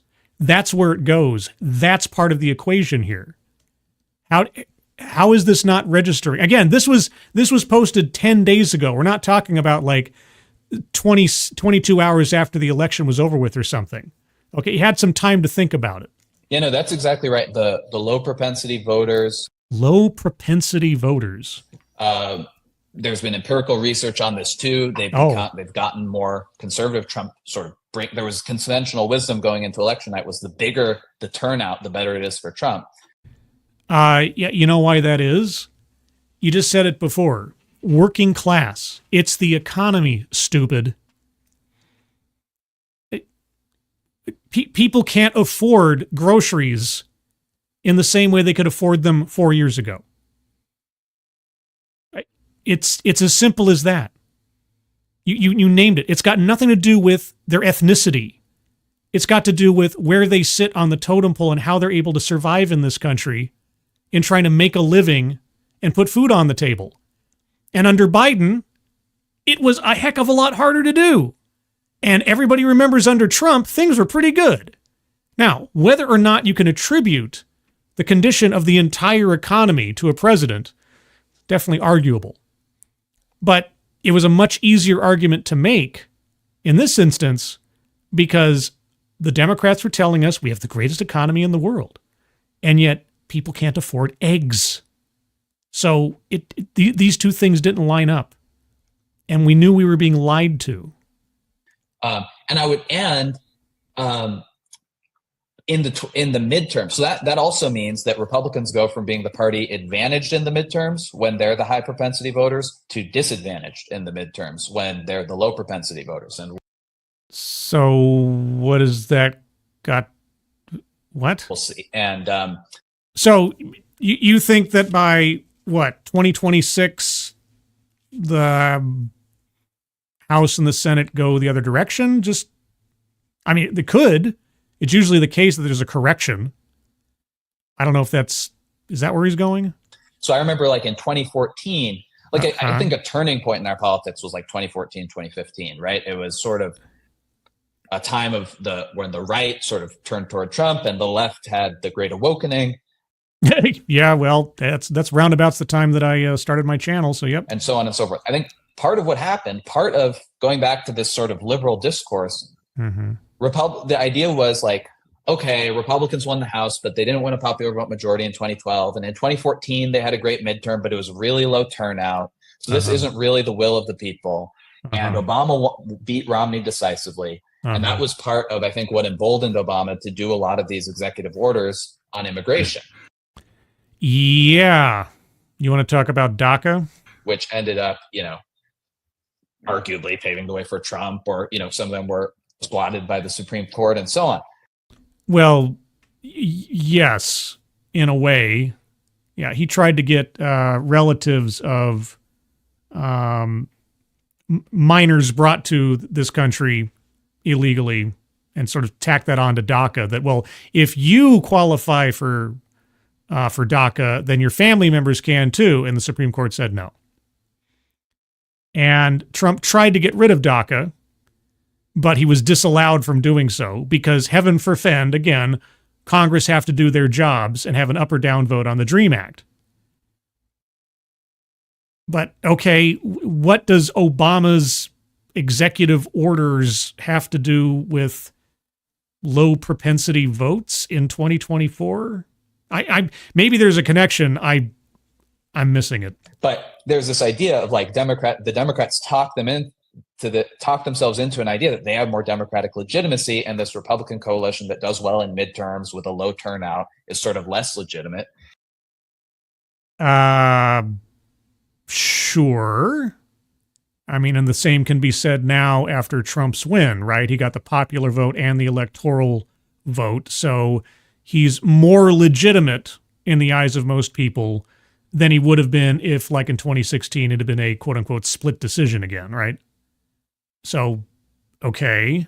And the other issue where it's turned, by the way, also is money in politics, where, What? it no longer favors Republicans to the same degree because Democrats have a lot of donors. Maybe that's changing with the move, Elon Musk types over to the Republican side. But a lot of these money in politics didn't do a thing for Kamala.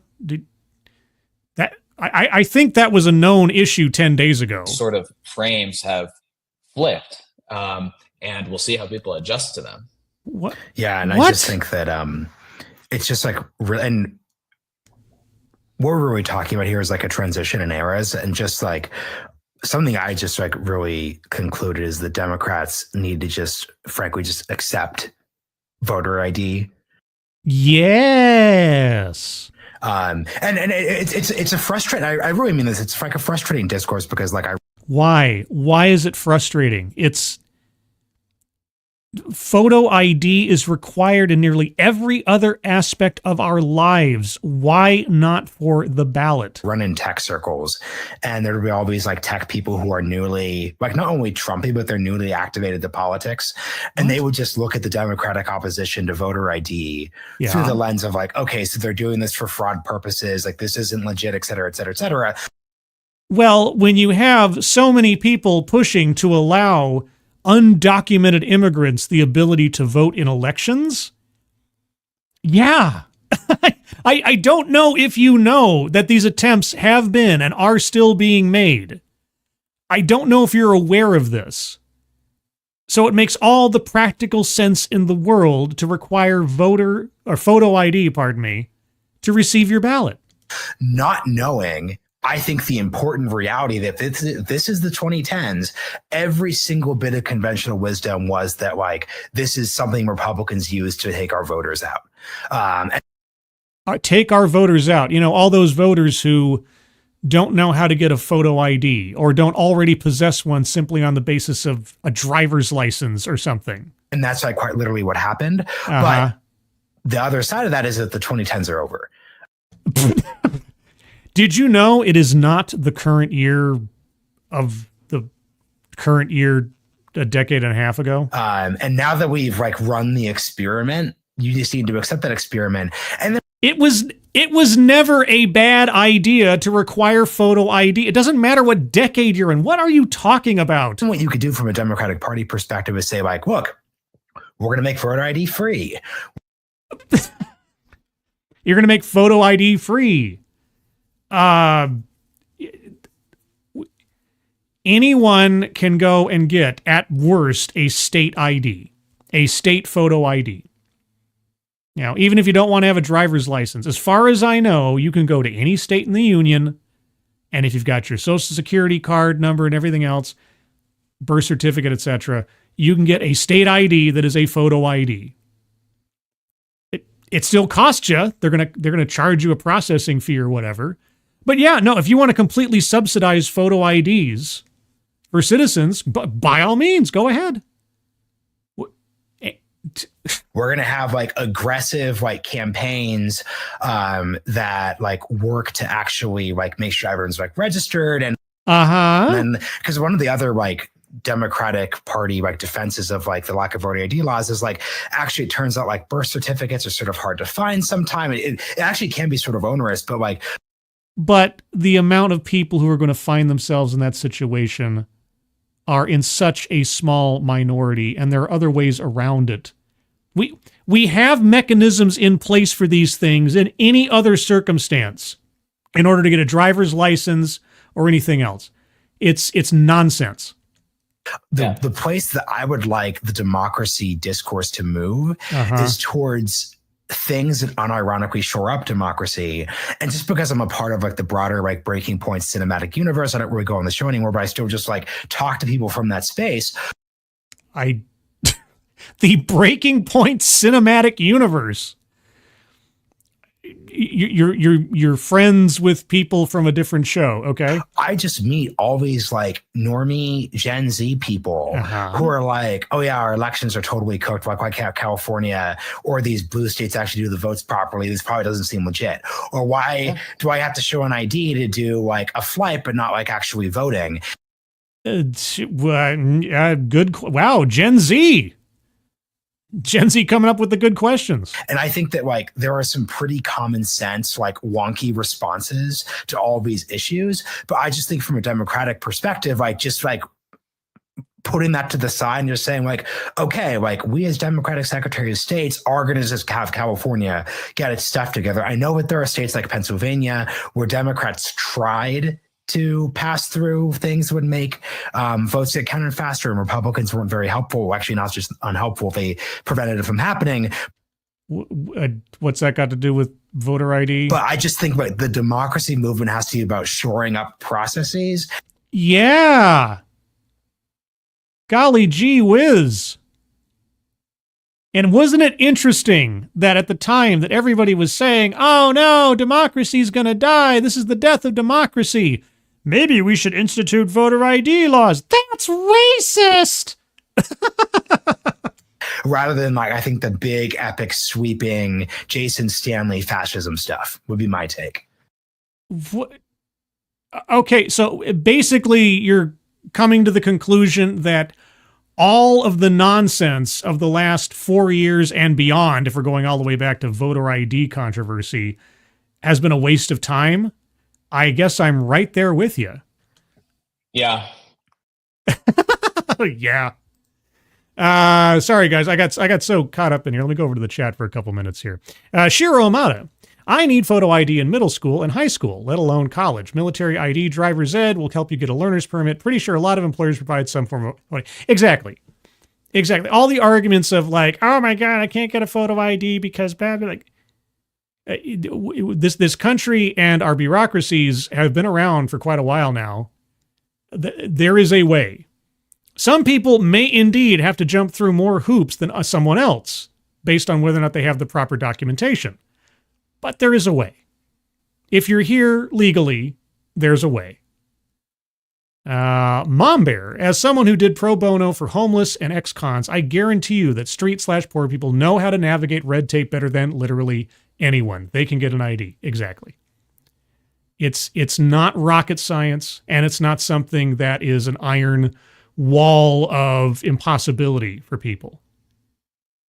And all the arguments before of like, oh, well, you know, it's just racist because we can't expect name your minority demographic to go through all the hoops to get an ID. Like, nonsense. It's been nonsense from the get-go. Anybody who actually said they cared about democracy and yet reviled the idea of requiring a photo ID is just a hypocrite and a moron, in my opinion. Agree. Don't care for federal ID or the trick used to make us get one, but some kind of ID to voter signature would solve a lot of problems. Yeah. Yeah. And also reinstill some faith in the system. Right? Just a little bit. Mr. E, one of my consorts told me the other day her dad, a consummate Republican, voted for Harris in the election. He would never have done that if he was still alive. Oh. Hi-oh. Yeah, there's that too. You know, actually having to present a valid current photo ID with a signature, etc. Also, Satsu 2 cents is in the chat. Hey, Satsu, faith in systems, no such thing. Well, we shouldn't have faith in systems.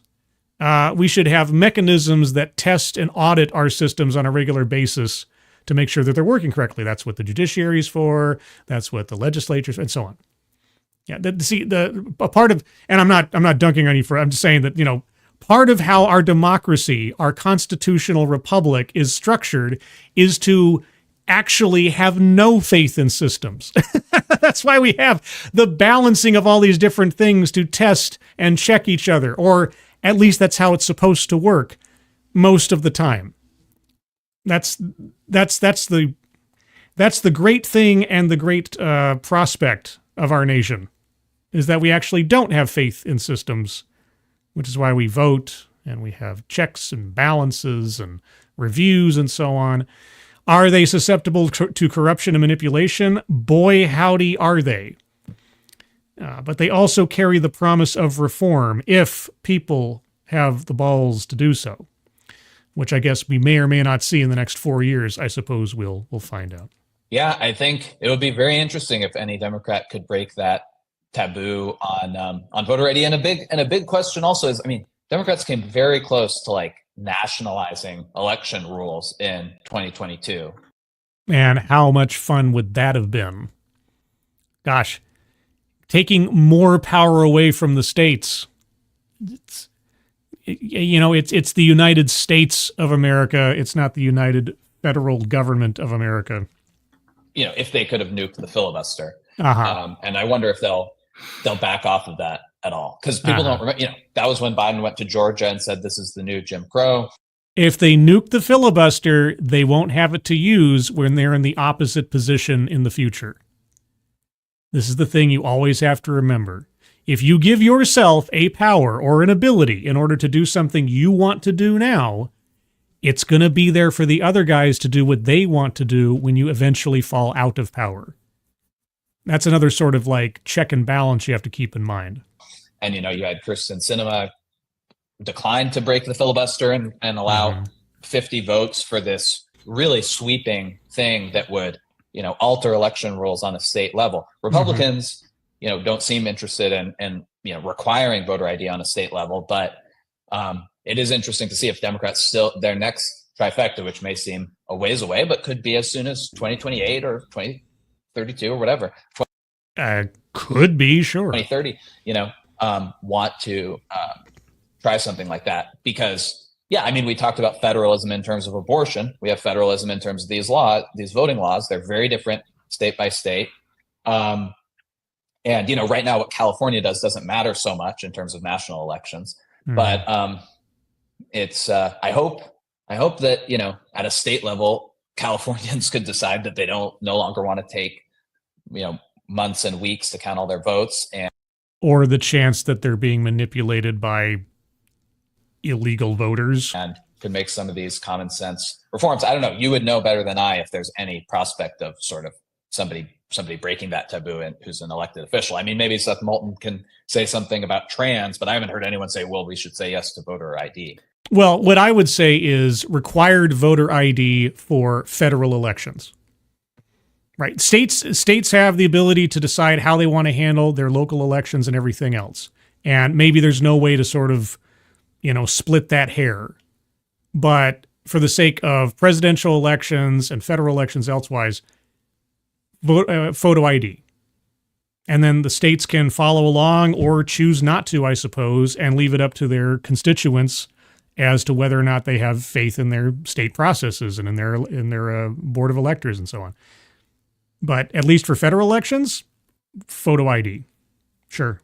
There's no, you're totally right. And there's basically, and it's kind of one of those funny, and this is actually like one of those things where like, I've been interviewing like a bunch of like Democratic politicians of like young up and coming ones who are definitely like thinking about their 2028 prospects. And like, I'm always thinking through the like Joe Rogan problem for Democrats, which is basically like, what would you do if you go on Joe Rogan? I asked Jake Auchincloss of Massachusetts about this.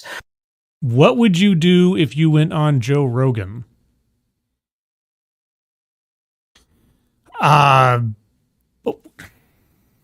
Okay, I'm taking a moment here, both for my brain and for the sake of YouTube. What would I do if I went on Joe Rogan? I would expect to have a very interesting conversation. What exactly is that supposed to? As Judge Ugly says, the Joe Rogan problem. I'd call it maybe the Joe Rogan test, I suppose. But at the same time, what exactly is the meaning of this problem? Earlier in November, and like the thing to think about if you're a Democrat going on Joe Rogan is Joe Rogan's going to ask you about voter ID. Perhaps he would. And what if anyone asks you about voter ID? What? So wait, you have to temper your response on voter ID simply on the basis of if it was Joe Rogan? What if it was one of your constituents? What if it was a reporter from the local paper? What? Okay, and? Because like all these Democrats now think it was a mistake to like not go on Rogan, or if it wasn't like a mistake, like she definitely wasn't ready enough to actually do it. Well, okay, not only was it a mistake for her not to do it in the first place, but the fact that she didn't do Rogan, but she did do the Call Her Daddy podcast, spent $100,000 or more to recreate a rinky-dink set to do so, rather than just paying for a plane ticket to fly to Austin to talk to Joe Rogan for 3 hours. The contrast between those two things, especially since that Call Her Daddy podcast couldn't even break 1 million views by the time the election hit or thereabouts.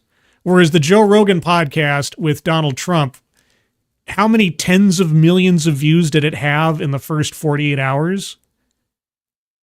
Yeah, these two things in comparison one to the other said more and probably did more damage than if Kamala had just gone and talked to Joe for 3 hours, except she probably couldn't, not because she didn't have the money to fly to Austin, but because she probably couldn't keep up a conversation for 3 minutes, let alone 3 hours. So maybe it was still the right decision, but like you have to look at the structure of what happened. And if Joe Rogan had asked her about photo ID, what is that? What? And when I'm saying like a Democrat should just say like, oh yeah, like I'm fine with voter ID, that's like an example of like a Joe Rogan answer. And something that wouldn't win Joe over. You sit down and you say like, oh yeah, Joe Rogan, I'm totally fine with voter ID. Like I totally get that there are a bunch of people in your audience who aren't confident in our election. So like, to be fair, in the past, there have been all these Republicans who are using it in bad faith, but like, Joe, like you're not trying to disenfranchise people. You just want elections to be secure. So I, as a Democrat, think that like, we need to make sure that like voter IDs aren't onerous. We need to actually like find people who don't have IDs, not like a week before the election, not like the day of the election, but like in the years before. So I'm confused. So the Joe Rogan problem is being honest with your audience, or just tempering your message specifically for Joe Rogan's audience? But that's the weird broken incentive process. Like, there's no incentive to do that 4 years before you actually go on Joe Rogan and are prepping your talking points.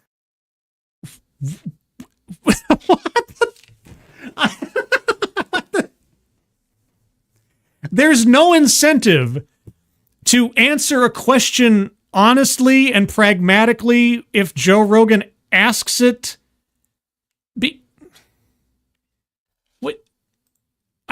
It's just, what the fuck are you talking about? What the fuck is this?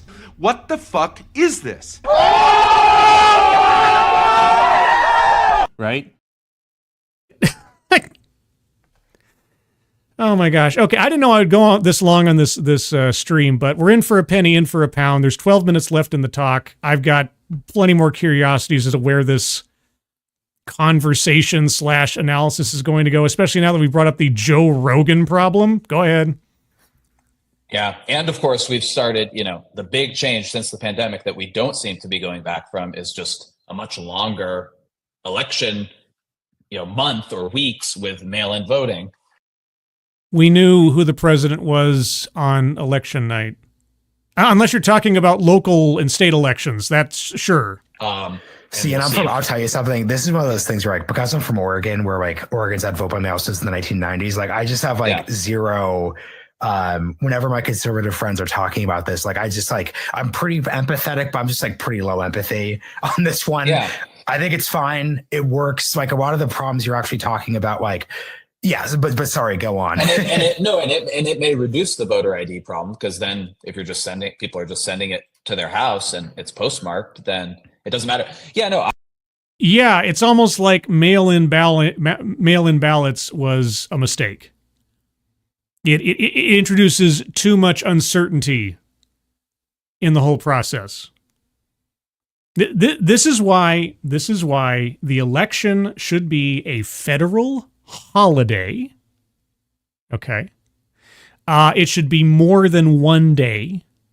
It should be a weekend or 2 days. The first, the Monday and the Tuesday next to each other. And it should be in person and with photo ID. Obviously there can be accommodations made for military or the disabled or something. We already have those mechanisms in place. But if you are able to vote in person, you vote in person and you show your ID and you file your ballot and you walk out. And you should not be penalized for taking the time to go vote. That's why I think it should be a federal holiday, and it should be more than 1 day. This seems like an easy sell in my world. I don't know about you guys. I'd be curious to hear what you guys have to say. And as long as we can count them promptly, I think that's also going to be fine. But it will be interesting if anybody responds to their own sort of self-interest versus ideology on these questions, because we've been pointing out, the interests of the parties have somewhat changed. The Republicans got that on mail voting, and they got that they were going against their interests by stigmatizing mail voting, and so they did it. There's plenty to stigmatize about mail voting just on a logical, rational level. One day is enough.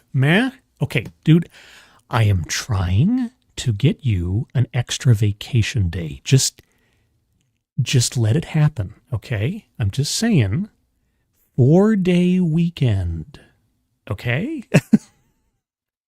Monday and Tuesday off as a federal holiday to vote for you to take an action that'll take you all of 10 minutes to do, or, an hour or whatever to wait in line. Just keep talking. 4-day weekend. 4-day weekend. Will Democrats realize that, stopping voter ID at all costs actually isn't helping their electoral prospects? Will they change? I don't know, dude. It could go one way, or it could go the other way. This is really scintillating analysis. We'll have to, that'll be an interesting test of sort of self-interest versus. What about the Joe Rogan problem? I want to go back to the Joe Rogan problem. Being asked a direct question about your position on something, and that's a problem somehow. Fundamental ideas of fairness that exist independently of self-interest. But briefly also on the lawfare thing, I think one feature of the sort of democracy discourse TM has been, the presence of like former federal prosecutors. Democracy discourse TM? So not legitimate? On CNN explaining how, Trump is toast with the legal system and so on, because that also, I think, ever since 2016, we've had the idea that the walls are closing in on Trump. Yeah, I've been told endlessly since 2016. I think, I don't have them handy, but I think I've got like several different screenshots of headlines between 2016 through 2020 or thereabouts of the phrase something to the effect of the walls are closing in, time is running out, whatever. The quicksand is taking him down. Over and over again about a half a dozen or more different issues, actually more than a half a dozen different issues. And yet he's president again, so it's almost like it was all nonsense to begin with and hyperbole or hyperbole, as the case may be. Legally. And I think, that the fact that he was indicted, however many dozens of times, convicted, whatever, federal, state, and won the election, I don't think we're going to see pressure to create special counsels again. He's making sure. Do you think the Democrats, you think under a Trump presidency, the Democrats are not going to try to run some kind of special investigation? You think they're just going to cry uncle and leave it? Okay, I hope you're right. I really hope you're right, because the amount of time, energy, taxpayer money, and nonsense we had to endure for those 4 years because of the special counsel, because of Russiagate, because of the impeachments. I don't want to see that again. I want to see Trump be given all the room he needs to rise or fall on his own merits without the interference of nonsense, partisan chicanery on the part of the Democrats.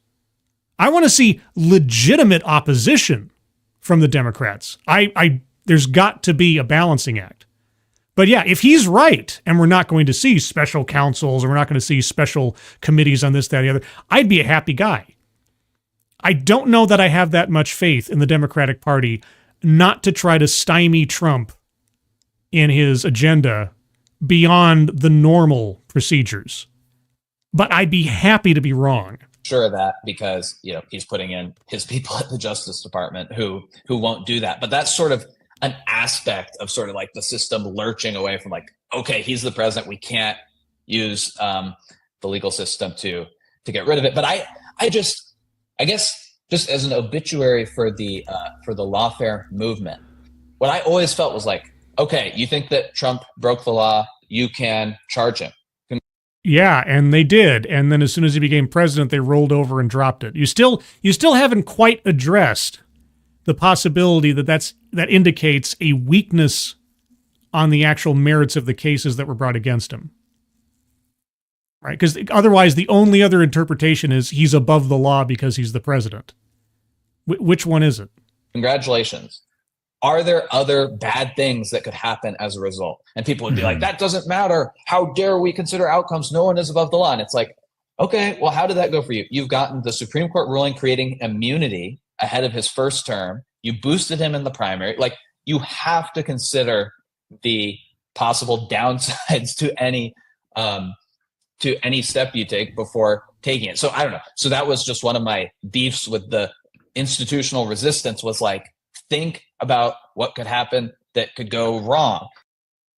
Well, he is not wrong in saying that, because again, you try to run a gambit on somebody in one instance, you're opening up the door for it to be happening to you when you don't want it to happen. And yeah, and here you go. And all it did was make Trump into a martyr, because it seemed so weak, it seemed so partisan, it seemed so staged. And it had the tacit approval of his major political opponent in Joe Biden. So, yeah. And in fact, this decision, which people think is the worst Supreme Court decision ever, which I don't think it is, but it's a decision that they forced the Supreme Court into making. And they knew that this could well happen. Yes. And did it anyway. And so you could argue, not only did he win, but he won with new immunity that he might not have had, otherwise. Yeah. It's it's almost like the height of hubris or something. So that's part of my because and I think that matters, because I think it's part of the idea. What does this have to do with the Joe Rogan problem again? We can defeat, the people have, I don't know, we can supersede the popular will fundamentally and change political outcomes through sort of these like very, these prosecutors who say that they're very neutral and who have no political orientation whatsoever, and except they most certainly do, and have proven that over and over and over and over and over again. Are just like, neutral lawmen. And that was just always a fiction. And I think it's being, exposed as a fiction. It's being exposed as no, dude, everybody knew it. And that's why it's in part why Trump won, or at least in part why none of it damaged him, is because everybody knew it was BS and it was fueled by BS. I guess I'm glad you're suddenly coming to that realization, but writing's been on the wall since 2016. I don't know if you know about Russiagate. Well, no, and I'm glad you just phrased that. I'm glad you just phrased that idea of like not thinking through the consequences. Yeah. So what frustrated me about the like prosecute Trump uber alles.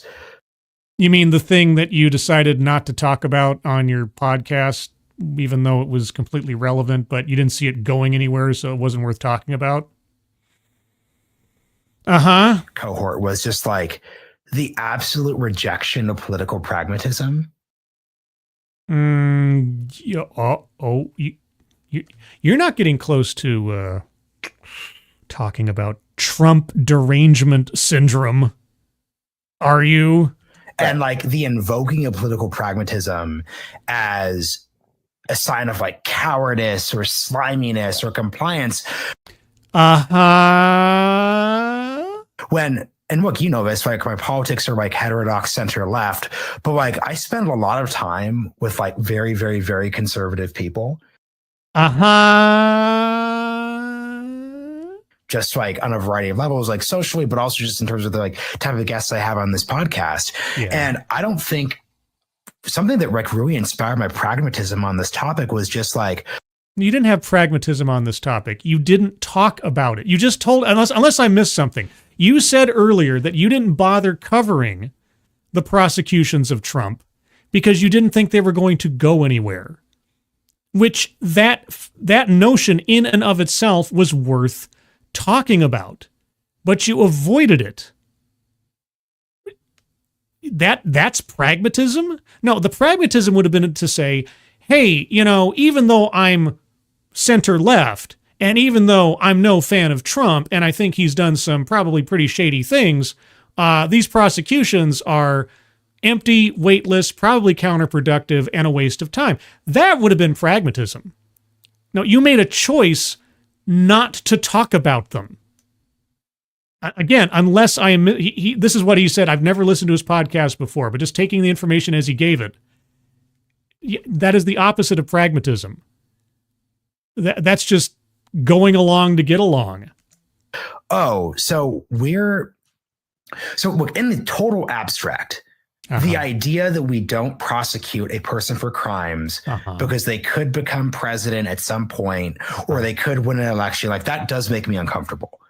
I agree. That does make me uncomfortable too. However, you have to look at the nature of the prosecutions and the legitimacy thereof.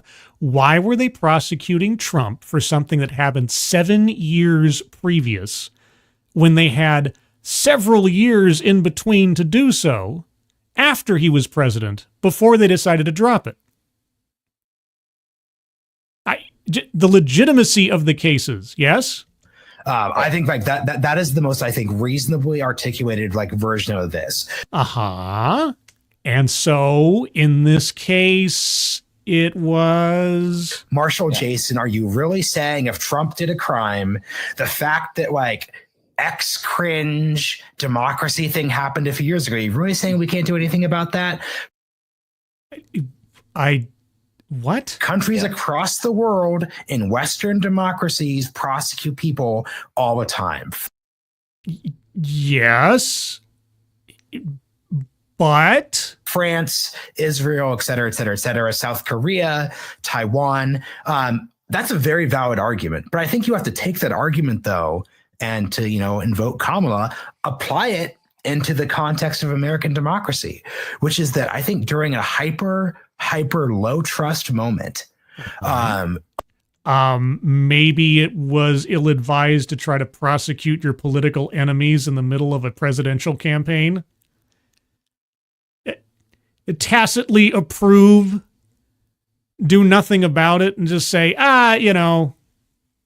who shall cure me of this meddlesome priest, without actually giving an order or something. Oh, yeah, thank you, various attorneys general in various states suddenly coming up with reasons to prosecute Trump for things that wouldn't have been brought up in any other context. Under very specific circumstances where the political establishment's increasingly illegitimate, where the institutions that you kind of need to like prosecute that case, from like the media to like the FBI, et cetera, are at near lows of trust. Or where all of these cases were of things that should have been, if they were legitimate, have been prosecuted years previous, but just happened to all fall within the range of the presidential election. The campaign. You have to act. What's going to happen next? And like, I just know this, and you know this too. Like, we know plenty of right-wing people who say if they get Trump, we're going to go ham on everything. Like when it actually comes to Democrats. So like, my basic position on this is there are just some awkward realities that pragmatically have to be tabled. Okay, guys. I know that our disfavored politician has just, done something terrible. But let's think about this, guys. If we go and prosecute him for doing something terrible, he might come and try to prosecute us for doing something terrible, or coming up with stupid reasons to prosecute us for doing something maybe terrible. I know. It's and who set that standard? It's not the fact that Trump was prosecuted. Okay. It is the legitimacy and the veracity of the charges brought against him, put up against the timing of it. And yes, the Democrat establishment have set a new precedent for what is permissible. And that's their own folly. Not only a folly to themselves, but to the rest of us that have to go through this, because now Trump can go in the same direction. And what are they going to say? Oh, you can't do that? You're not allowed to do that in an election season? Da-da-da-da-da. Stop giving power to the executive and the executive's periphery that it does not deserve. It doesn't matter which executive you're talking about, because what goes around comes around. That's the pragmatism that should have been there. But what did everyone have? Say it with me. Trump derangement syndrome. The future matters not. We must get Trump now by any means necessary. Damn the consequences. I'm glad you've come to this realization. It's amazing to me that you decided to remain silent about these prosecutions when you knew they weren't going to go anywhere. That one little tidbit you said earlier is the thing that keeps sticking with me. Until we get to a higher era of like institutional trust. And the bar for me, I think to your point, I think the Florida case with the classified documents was like particularly egregious. Yeah. And like that didn't like trigger me. But the New York case was ridiculous. That was just like a clear instance of like, come on, guys, this doesn't pass the sniff test. And so obviously you dedicated a whole podcast to talk. Oh, wait, no, you didn't. you didn't voice any opposition, right? Like this really, you just sort of say the New York case out loud and you're sort of like, sorry, like I don't particularly care. And yet it was being undertaken. You might not care, but do you care about the mechanisms at play in it even happening in the first place? Apparently, again, if I take him at his word, not enough to say anything about it at the time. Right, and out of everything that Trump has done, this was like near the very, very bottom barrel of what actually mattered. And then the DC case is a little bit different because it's like the worst thing he's done in terms of bad, abuse, the worst thing he did, try to, deny the election outcome and take it so far as to, give the speech on the ellipse, followed by a riot, etc. That was a terrible thing that he did. What crime did he commit? We had a whole impeachment over it, and they couldn't prove incitement. Okay. But it really does not have any law that applies to it. Yeah. It makes it illegal. Exactly. It's just...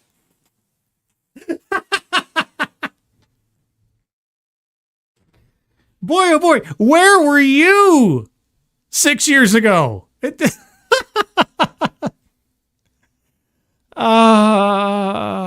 So like you saw. Yeah, as Mom Bear says, finally we get, I'm actually kind of amazed it took this long to get there. Finally, we get a reference to January 6th. Finally. It's just. Saw them try to make it like fraud against the United States, which is a law that's used for like federal contractors taking money. What happened to incitement? And it's like, well, he was trying to, he was knowingly lying about the election to try to get Congress to not certify him. It's like, do presidents not like in public, like lie politically to try to get Congress to do stuff? Like, So ultimately, I think that case, even though politically it was his worst abuse, was like legally pretty much of a mess as well. I can't, I don't know about our Washington Post columnist. I don't know what he said about these things at the time that they first were conjured into existence. I'd be curious. But again, if our host is accurate in what he said earlier, it wasn't worth talking about because they weren't going to go anywhere. That was worth talking about. And anyway, but this point about pragmatism, I think you're exactly right. And comparatively, it's really interesting you raise these other countries because like, really? We have a unitary executive. Like we have a constitution where there's three branches of government and the executive branch, and prosecutors are in the executive branch and the president is the head of it. So like it's really hard for prosecutors to prosecute a president. or to prosecute.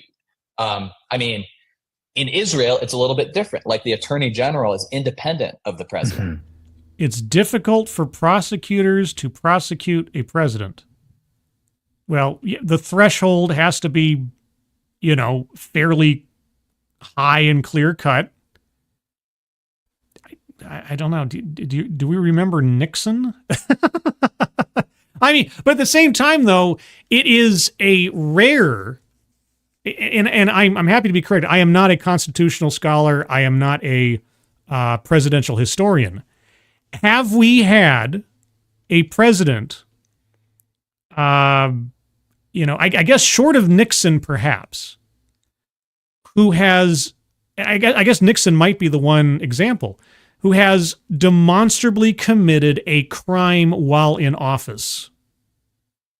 And I'm not talking about something like, they ordered the bombing of this, that, or the other, and things within the power of the executive that can be tossed around. I'm talking about like your run-of-the-mill, street-level, everyday kind of crime kind of thing, aside from Nixon, right? And I understand he wasn't prosecuted. It was attempted. He was pardoned. I get it. But that, aside from Nixon, we haven't had somebody like a president murder somebody outside the White House or something, right? As far as I know. Okay, so hold your Clinton jokes for a minute, but you know what I mean. So I don't know that we've ever had to see or have the system put to the test of actually prosecuting a sitting president in that way. So the mechanisms are there. I don't want to find out what that looks like in my lifetime if I can help it. I can't help it, but if I could. And in a lot of these countries, they've sort of set it up with independent entities, and in a lot of states too. An attorney general is elected independently of the president. But in the U.S., we just have like the attorney general. The Department of Justice was only created in 1870. It wasn't sort of a part of the government at the founding. So it's hard to hold the president accountable through the branch of government he's at the head of. But boy, they have certainly tried over the course of the Trump presidency, didn't they? Now you can say maybe once he's the former president, okay. What was happening the last 4 years practically. But, and there are probably places you could do that. But the president does stuff like he moves money and he like orders troops and and I think that's what the Supreme Court was getting at in its immunity decision. It's like, you can't just make it so, the president, I told you I've been thinking about Andrew Jackson. He removed U.S. deposits from the Treasury in 1832. Sorry, not from the Treasury, from the Bank of the United States in I'm sure this example is very cogent. I just need a moment both for YouTube and for my brain. How long have I been going now? 2 hours and 22 minutes, 113 people watching, according to StreamYard. Well, hello, 113 people. Nice to know that you're out there. I wonder, I can't tell how many are watching on X, but if you are watching on X, thanks for joining. And post a comment or something to let me know. I'm still not sure if X is a viable co-broadcasting platform, but there's only 2 minutes and 25 seconds left, 2 minutes and 5 seconds left in this podcast, so we're almost done, guys, and then we will close up shop. 1834. He ordered his Treasury Secretary to do it. His Treasury Secretary didn't do it. He fired him, put in one who would. Mm-hmm. The Senate thought it was illegal, but it was his act as president. And it's hard to criminalize those acts. Like the Senate can think it's illegal, and the House, then they can impeach him. But it's hard then for, so we have more complexities, partly because we have an older constitution than these other countries that sort of. Well, yeah, the president is granted extraordinary powers to make extraordinary actions over things that are complex and giant compared to any other person in the country. And were any other person in the country, even in some small scale, to attempt to do what the president can do just as a matter of being president, it would probably be seen as illegal or impossible or otherwise. And that creates a whole raft of gray areas legally if it's not something specifically defined in the Constitution or there's a loophole or an exception. It's true. And this is what the legislature is there for, is to try to put guardrails on things, and ultimately as well the Supreme Court, to put guardrails on things to meet the intention of the Constitution and the boundaries in which the president can operate as time goes on and as it is tested. Sometimes we win, sometimes we lose in those decisions. Sometimes Congress doesn't act, or they act badly. We have the ability as a country to put those guardrails and limitations on. It's just that every time that we think about it, what happens? Somebody thinks to themselves, there might be a point at which a president I like gets into office. Or maybe I myself will become president, and maybe I'll want that power when the time comes. So maybe I shouldn't fight against it right now. That's the other push in the poll. Sort of invested enforcement power entirely with the president. Mm-hmm. So that makes it harder. But, in general, I just think Mm-hmm. I mean, this guy, Jack Smith, right? Yes. He also prosecuted the Republican governor of Virginia, Bob McDonnell, in a corruption case. He lost 9-0 at the Supreme Court, Was he prosecuting him during an election season? saying that he was over, casting too wide a net to describe what constituted corruption. And I just think it's a good rule of thumb that when you're talking about politicians, we'll see what happens with the Eric Adams case, but to only try to take out a politician, if it's you really have nailed them and it's really cut and dry, and you probably shouldn't just try to do it because maybe you can get him and it might work. And, You mean actually have a compelling case before taking someone to trial or indicting someone? Yeah, heaven forfend we have that hopeful standard in our lives. because that just goes badly, and especially in our system. Yeah. I mean, if you bring a paper-thin case to court, I would hope it goes badly in our system. During this current moment, that is a perfect place to leave things. There's a bunch of other topics I want to hit, but we'll let you. But there was just so much filler in this thing of nonsense that we couldn't get to them all. Come back from parental leave, and we'll do a part 2 a little later in this upcoming year. Jason, this has been really great. I'll link to your dormant Washington Post profile if people want to see what you were thinking in late August, early September. Okay. Well, I'm going to call it there just because now we're just wrapping up. So kind of a mixed bag. It had a lot of come to Jesus moments in here with the revelation that, I guess the country isn't in the direction that we thought it was beforehand, and now we have to be introspective and sort of be honest with ourselves, but also still a lot of weird mental gymnastics about the whys and the wherefores and how it should go. And I still want to know what the Joe Rogan problem was. Having to answer a direct question posed to you by someone, heaven forfend.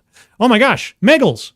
Hi, Scribe, I'm an X. Oh my gosh, is that my first X message? Meggles, I think you may be, and I apologize if I missed somebody else's. Meggles, you may be my very first X message on a stream. So thank you, Meggles. So let's see. So X says I have 47 people watching, and YouTube says 65. Okay, well, there you go.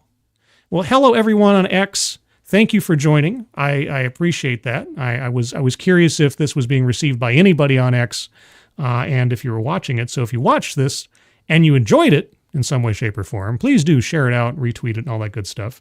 I'm curious to see how viable it is. And But anyway, I'm running out of my voice after 2.5 hours of talking back and forth and everything else. But I am curious to know what you guys thought of our speaker's analysis of the election, the outcomes, some of the gobbledygook in between, or anything you might want to say to me. By the way, I also have a Discord server. Do you know I have a Discord server? Well, I have a Discord server. Let me tell you about the Discord server. The Discord server I'm currently creating a link for right now. I'll tell you what. I'm going to put this both out on the chat on YouTube, and I don't know, should I risk putting it out on X? And the only reason I hesitate is because if some, bot or something picks up a Discord link on X, am I going to suddenly be flooded with bots trying to join. I might stop at that a little bit. I think I might hesitate on that one. So if you're watching on X, I apologize for that.